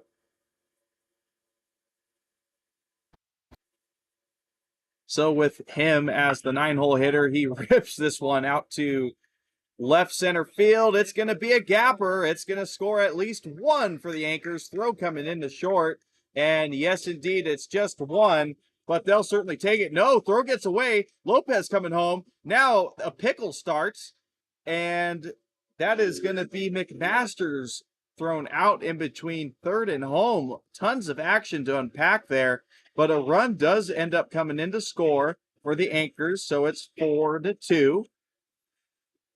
So that should be an RBI double for Polziati.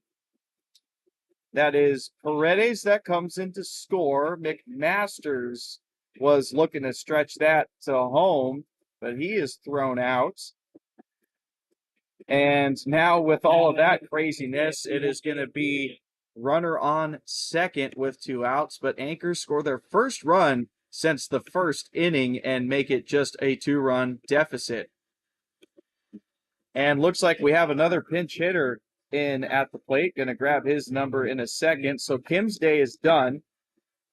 Kim was 1 for 2 with a double and a walk. Scored the Anchors 1 run in that first inning. This pitch looped in for a strike, 1-1.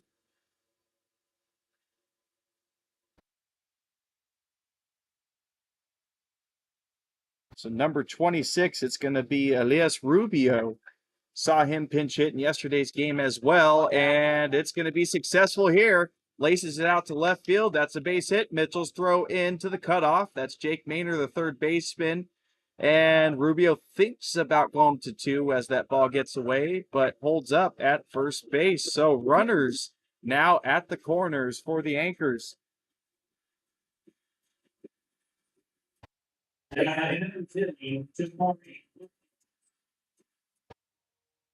lot of action going on in this inning, and the Anchors are looking to come back and spoil the A's at home.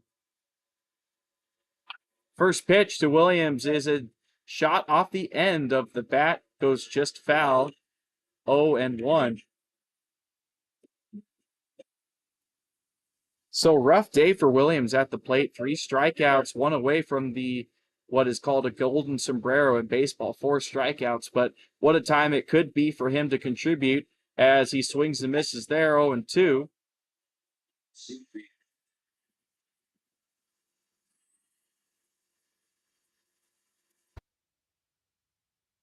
Lopez ahead 0-2 here, looking for that punch-out pitch. It misses outside, though, 1-2.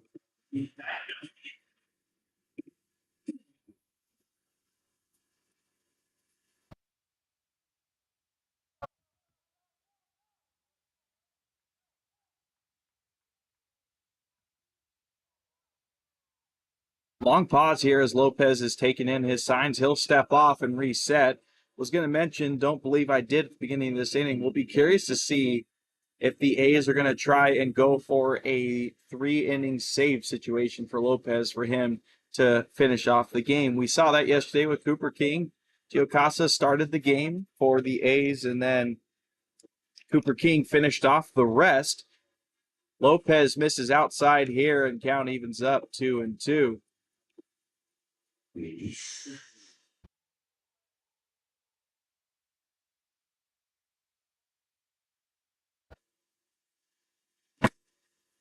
2-2 pitch is swing and a miss. There it is. 4 strikeouts for Williams, a day he wants to forget.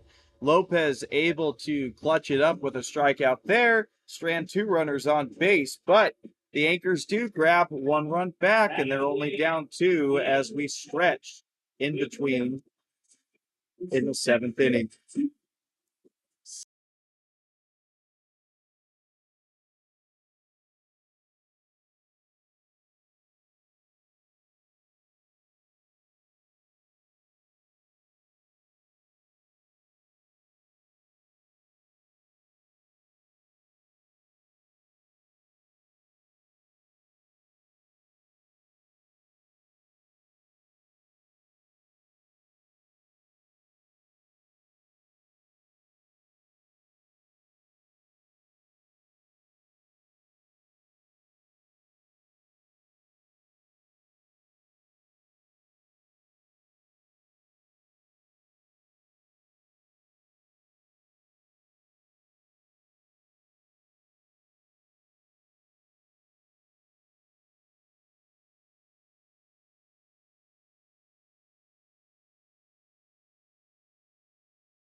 Good stretch in between the top and the bottom of the seventh. We're ready for the bottom of the seventh now, though, and couple of changes to report here. First and foremost, Hayes Eden's day is done for the A's. He has been replaced by Isaac Fernandez, who fouls this one back into the screen 0-1. So he will take over catching duties.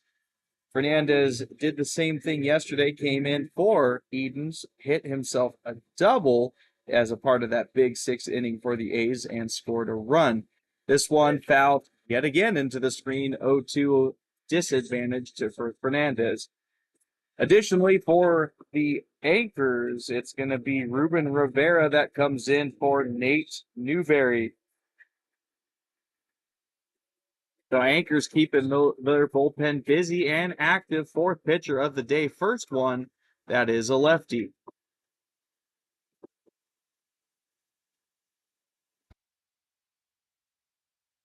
0-2 pitch goes behind Fernandez. My goodness. Hardly ever see that. Earlier this week, we saw another weird one, too, where it looked like it was destined to hit a batter in the back. Instead, it five-holed him, and the catcher was able to catch it in between the batter's legs. This one was just even further behind Fernandez's back. Either way, though, still in for his at-bat. 1-2, pitch outside, 2-2.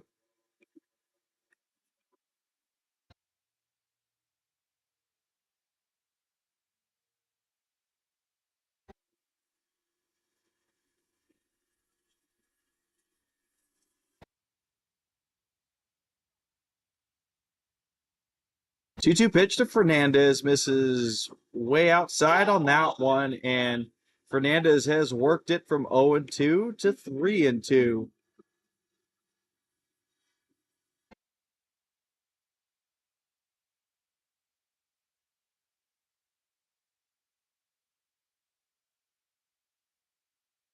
Payoff pitch for Rivera rings up Fernandez in the bottom of the zone. Strikeout number one for Rivera, out number one for Rivera in this bottom of the seventh.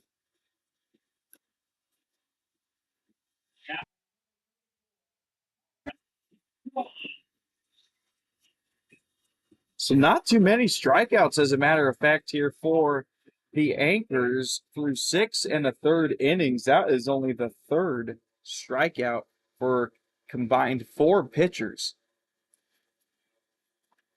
Meanwhile, we start out with a new at-bat. That's Parker Cristall, takes it for a ball outside 1-0. Throw back from the catcher, bounces away from Rivera. So we'll have a brief little pause there. Cristall looking at his day.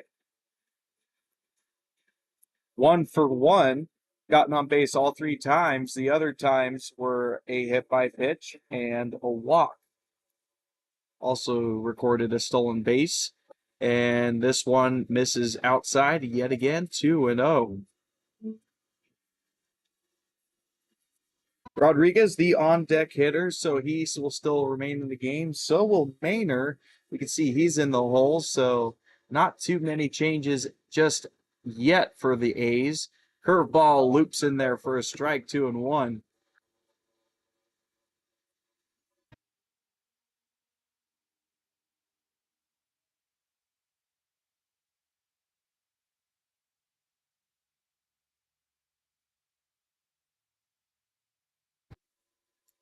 Another pitch misses outside. Cristall's ahead 3-2.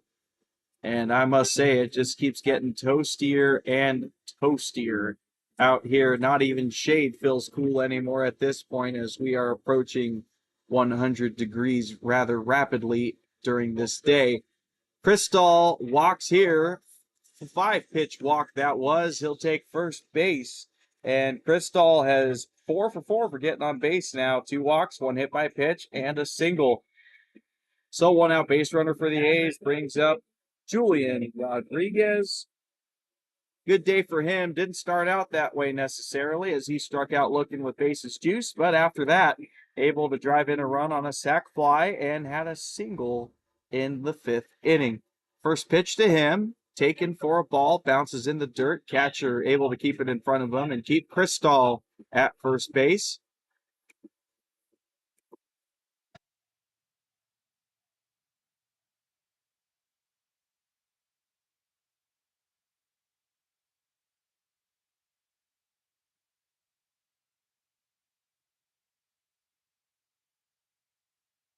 1-0 pitch, scratch that. That is going to be a welfare check at first base on Parker Crystal, and it is not in time. He's able to get back easily, safe.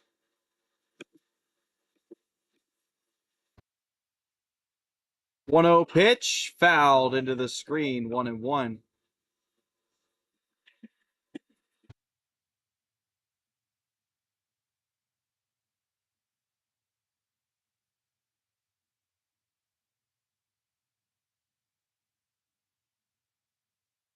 See if Crystal plans on taking second base. Not quite yet, as Rivera checks on him yet again.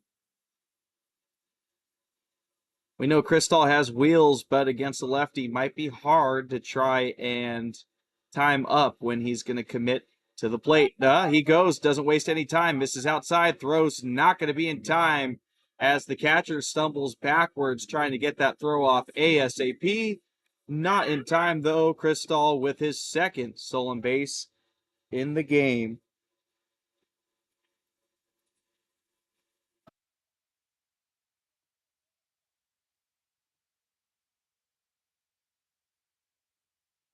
Updating the count here now, 2-1 to Rodriguez. Rivera steps off. Now we'll get resettled here. We'll reset, so will Rodriguez. Digging back into the box. Now with an opportunity to drive in his second RBI of the day with Crystal at second base.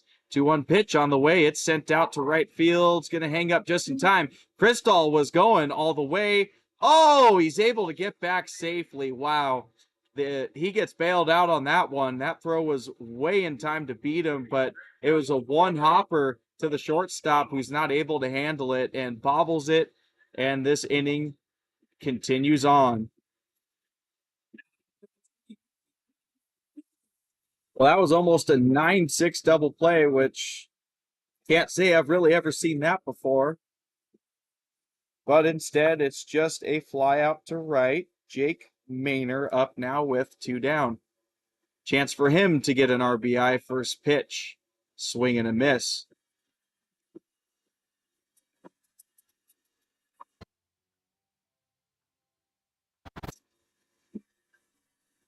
Now Rivera and the catcher going to talk things over here. Catcher being McMasters. In the meantime, we'll highlight Maynor's day so far. Had a single in the second inning, but grounded into a double play right back to the pitcher to end a scoring threat when bases were loaded. Could have put this game a little bit more out of reach. Not necessarily out of reach, but a bit more breathing room for the A's.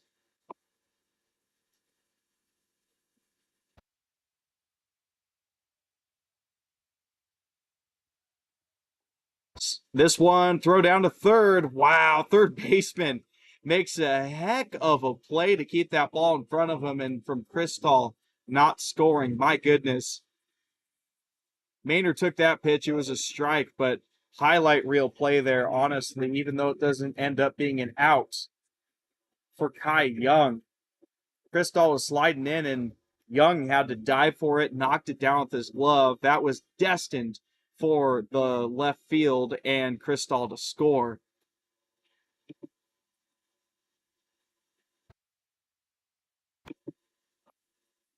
Pitch taken outside, potentially high as well. 2-1.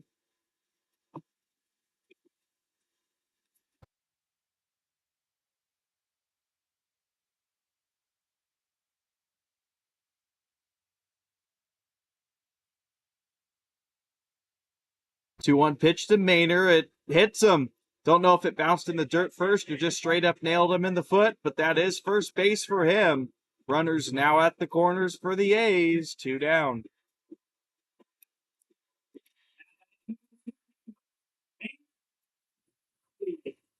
Second hit by pitch here for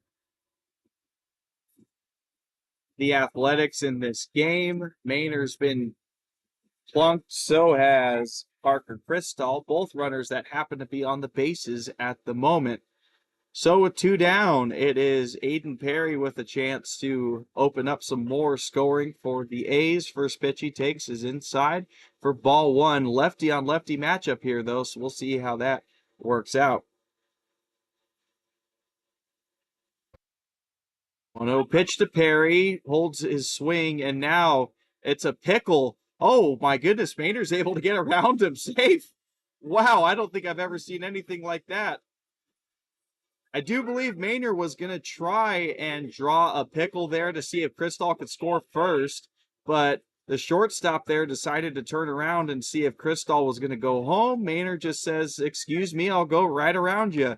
And now 2 runners are in scoring position for the A's. Hitters count here for Perry as well. It's 2-0. Rivera comes set now. A little fidgety with the glove. Pitch on the way inside. 3-0. 1 pitch away from walking Perry and loading up the bases.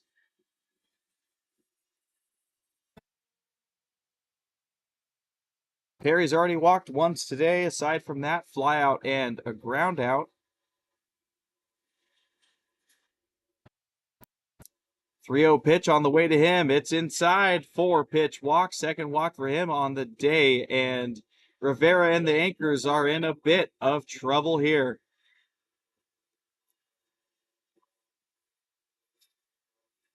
Yet again, pitcher-catcher conference on the mound. Rivera and McMaster is going to talk strategy or just try and calm down Rivera on the mound.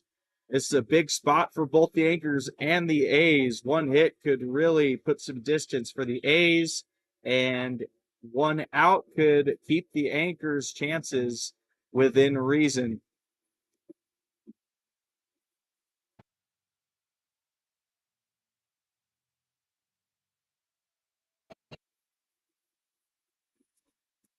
Big spot here for both pitcher and hitter. Rivera versus Mitchell. Mitchell sure would like to contribute here. 0 for 4, tough day for him. Fly out, ground out, pop out, and another ground out, which was a big double play to keep runs off the board. It's going to be another ground out, though. He taps out to the shortstop, who touches up second base on his own. So that ends another scoring threat here. That's 3 times the A's have left the bases loaded. They've done a better job of scoring today, but not as good as they'd like. This score could be a lot higher, but in the end, it is still 4-2 as the Anchors look to claw back.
Quick return to action in the top of the 8th, and Maynard handles a hot shot at third base, throws it over to first for 1 pitch, 1 out to start the top of the 8th.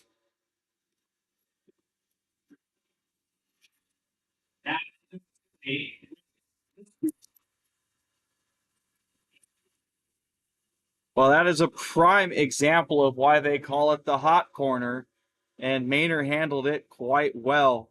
That was Ragland that grounded out there, bringing up the cleanup hitter Lister. So that's 3, 4, 5 due up here for the Anchors. Lopez starts him out 1-0. Now another chopper here to Maynor. Throw on to first in time for out number 2. Back-to-back roundouts to third base leads to a quick 2 outs for the Anchors.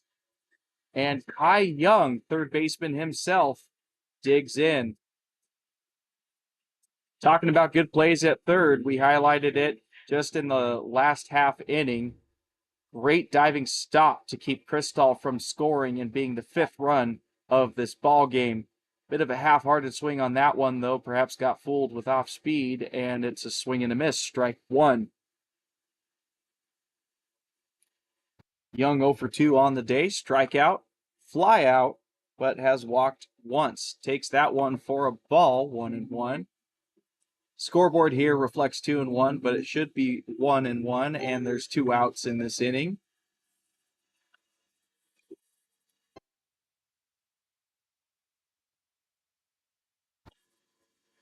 Checks his swing, and good call from him as that one's called a ball, 2-1.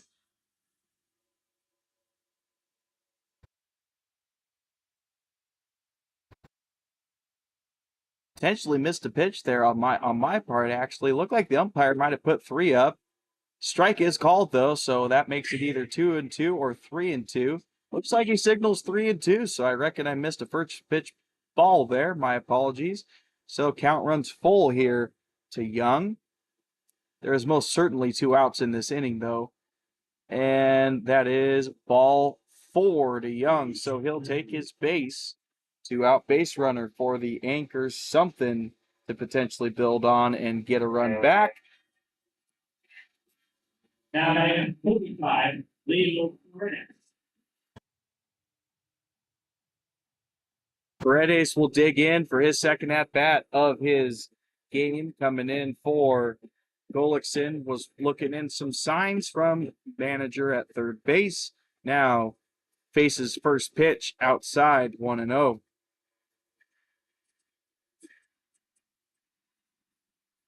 Paredes' first time up worked a walk to start out last inning's action on offense for the Anchors.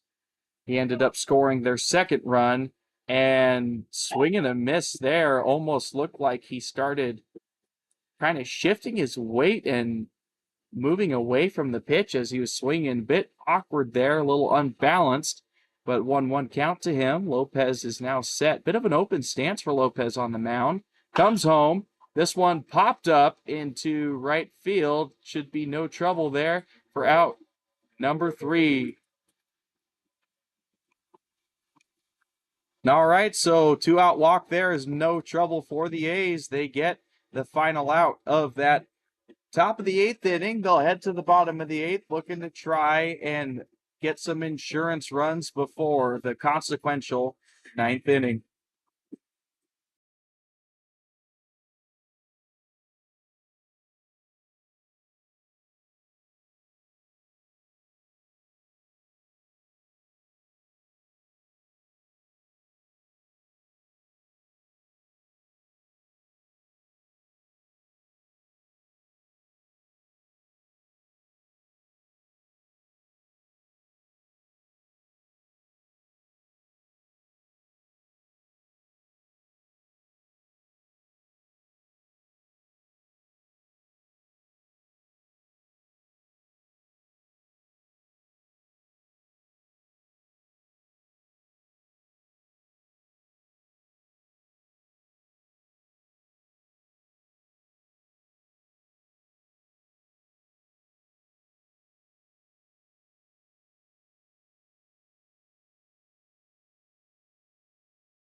Bottom of the 8th, last chance here for the A's to scratch across some extra runs to help out their pitcher and defense in the bottom or top of the 9th. First pitch, though, to George Smith swung on and missed for 0-1. Rivera still the pitcher on the mound for the Anchors. Smith, in the meantime, he is 2 for 3 on the day, couple of singles, one of them being of the RBI variation, and also drew a walk and scored once. Matter of fact, that run he scored was the last run scored for the A's. That was in the 6th inning and the 4th run on the board. 1-1 count now to Smith. Vera comes set and fires way inside. Smith able to shuffle out of there to avoid getting hit by a pitch in the leg. 2-1. Now the count.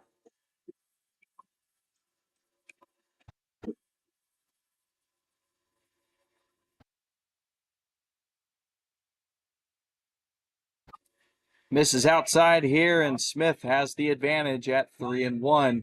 Mikey Ramirez, the on-deck batter. Ethan Wood looks to be in the hole. So, again, still not much changing for the A's in today's game. Stark contrast from yesterday.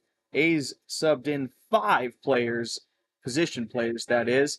And George Smith works a 5-pitch walk here to start things out in the bottom of the 8th. Now batting number 13,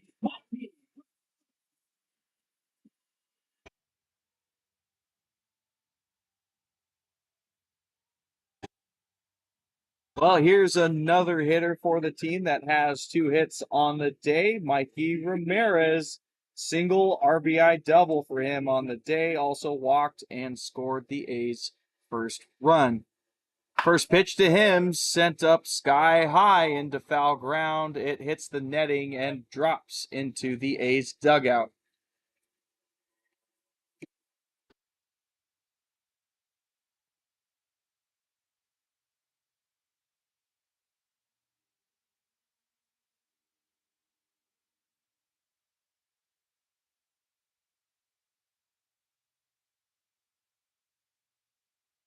On pause here. Now Rivera comes set on the mound. 0-1 start to this at bat. 0-2 as Ramirez swings and misses through that one. Good advantage here for Rivera, either strikeout or double play ball on his mind. Anchors have already turned 2 double plays, so have the A's on the day. 0-2 pitch to Ramirez, misses in the dirt. Good block there from McMasters to keep Smith at first. We certainly know George Smith can fly on those base paths and would not be surprised to see him take off during Ramirez's at-bat or Ethan Wood's at-bat. There he goes, just like I said, on cue, and it's safe down at second base. George Smith swipes a base, gets into scoring position for Mikey Ramirez, and the count has now worked to 2-2.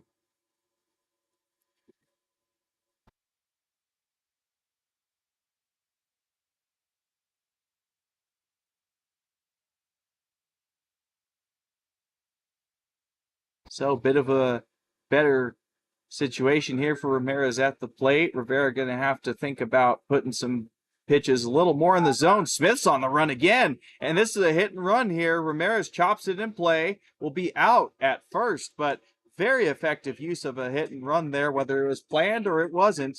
George Smith ends up at third base now, 90 feet from scoring, and only 1 down.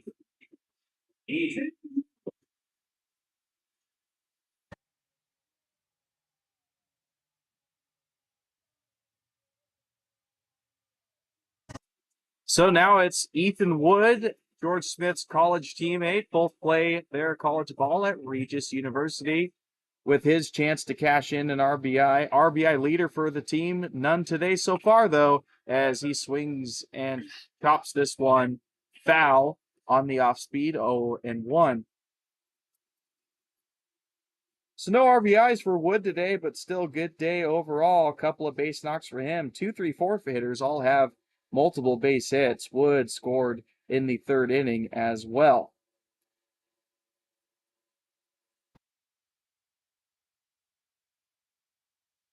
Rivera's 0-1 to Wood. Chopped. Base hit. Gets by the first baseman's glove, Lister Smith.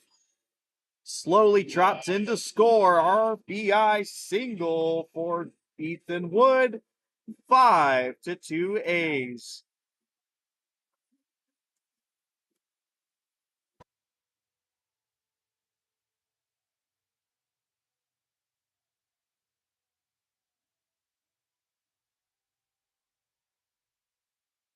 So really good baseball there from the A's as first pitch to Fernandez is fouled into the screen 0-1. This will be Fernandez's second at bat of the game.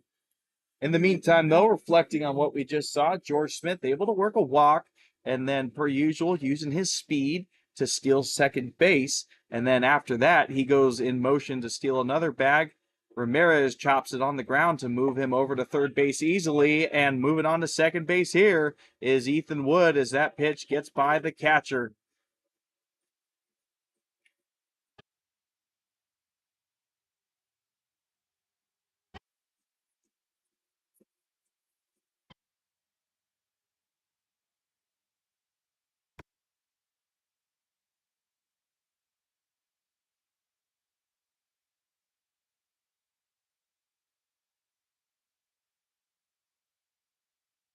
So it's 1-1 here to Fernandez. Wood settles in at second after that either wild pitch or pass ball.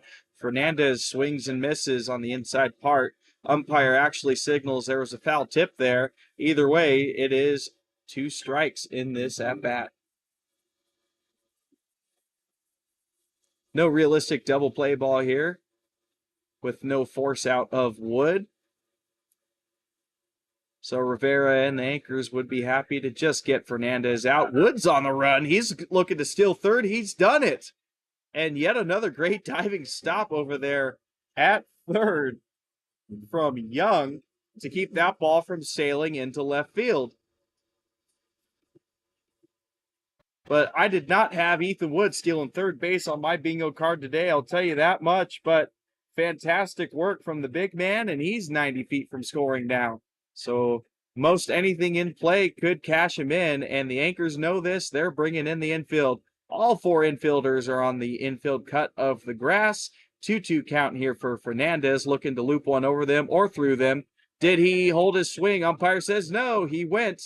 Throw down to first in time for out number 2.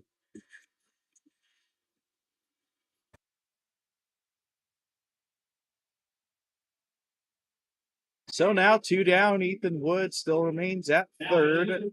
Infielders are going to move back to their normal fielding positions. And Parker Cristall looks to put an exclamation point on this day with a 6th run and a 4-run lead into the top of the 9th. Cristall's been on base all 4 times he's been up to the plate. 2 walks, hit by pitch, and a single. First pitch called strike.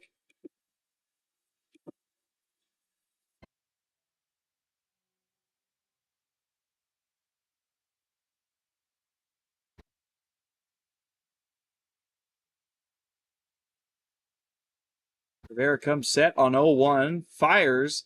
Cristall chases outside, and it's into the screen. 0-2 hole for him, but we've seen him wiggle out of a lot of 0-2 situations.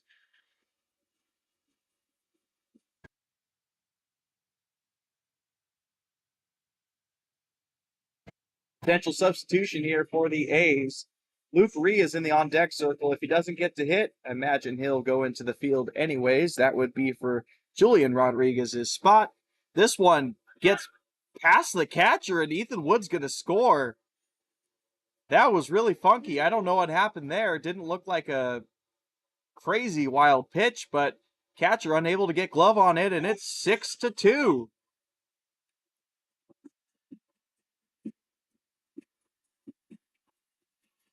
So that's certainly an unforced error for the Anchors. That's going to be likely an E1. And coming in to score, Ethan Wood, as mentioned. So Cristall not able to bat anybody in, but he'd still like to get on base. He fouls this one, staying alive, 1-2.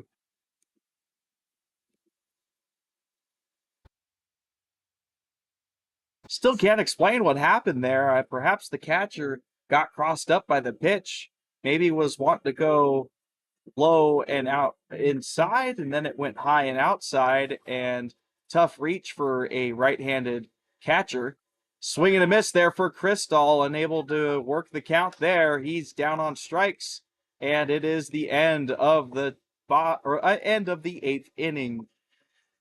A's able to get 2 extra runs in this inning. Those could be big as the Anchors are looking to spoil the party here at Chansey. They're down by 4 with a lot of work to do and only 3 outs to go.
First pitch of this top of the 9th misses inside for a ball. Certainly looked close, but umpire doesn't grant it. So it is 1-0. Now it's 2-0. The leadoff batter here for the Anchors is McMasters, the catcher. This one served out into center field. It's going to be caught by Mikey Ramirez for out, number 1. Substitution is in order for the outfield as well. That is Luke Ree that takes over for Julian Rodriguez out in right field. In the meantime, though, 1 down, 2 to go for the A's. Possibly 2 down, 1 to go. That's a shot or a slow hopper to Maynard, and he's unable to get the throw there in time. So that's going to be an infield single for the shortstop Wagner. So a little bit of something to build on for the Anchors.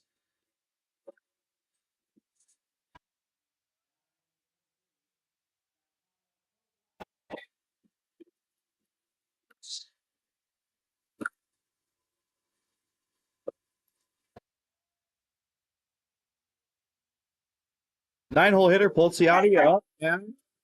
And wow, that was a loud Chewbacca. Wonder if you heard that through the feed. Anyways, Polziati, RBI double for him in his last at-bat.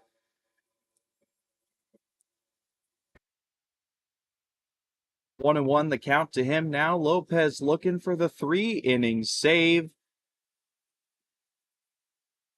Pitch on the way, chop towards the 5-6 hole. That's a base hit. Anchors are making a bit of noise here. Runners now on first and second with 1 down. In regards to the 3-inning save, for those who may not be familiar, a little bit of a beginner or casual with baseball at the moment, there's 2 ways a pitcher can get a save. If a pitcher comes on in the 9th inning and the lead is 3 or less runs and they keep the win, or the team wins while he's pitching there in the 9th inning, that counts as a save. But if the advantage is higher than 3 runs and a pitcher pitches for 3 innings or longer, that could be considered a save, which is what Lopez is on track to do at the moment. But Anchors are not going quietly. Runners on first and second. 1-0 pitch. 2-0 pitch. Or 2-0 count, I should say now, to Elias Rubio after back-to-back singles from Wagner and Polziati.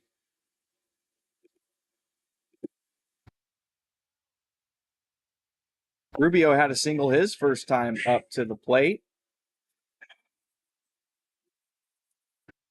And he took a strike there, so 2-1 the count to him now.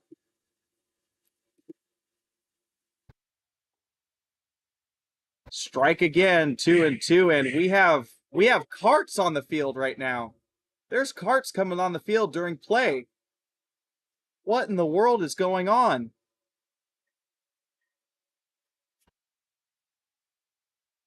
This is insane. We're still playing like nothing's going on. Strike called there, and I guess it's going to be time called for the game. We are at that 12 o'clock time frame, so we have met our time limit on the game. It's going to be a win for the A's, but a very strange way to end it. My goodness.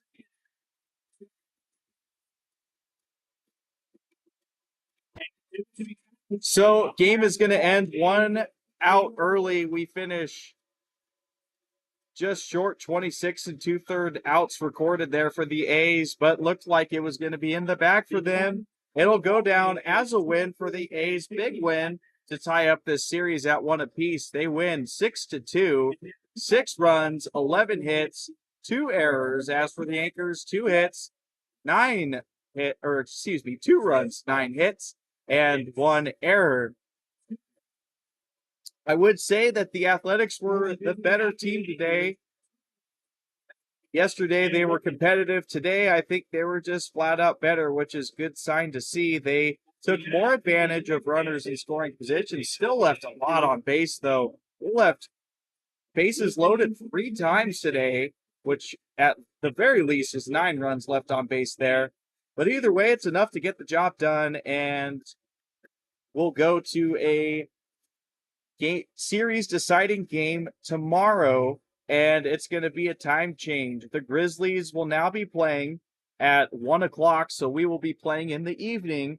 It will be, I do believe, a 6:55 start time. I am not certain about that. It could be 6:45 or 6:55, somewhere in that ballpark. I will look to get a post up on our social media to confirm the time with y'all, so it's not a game of guessing. But if you want to make sure you don't miss out on first pitch, be sure to subscribe to the Fresno Athletics BSB YouTube and click the bell to get notified when we go live. So A's win. Thank you very much for tuning in to today's action. For the Athletics, I'm Jarrett Smith. We'll see you tomorrow.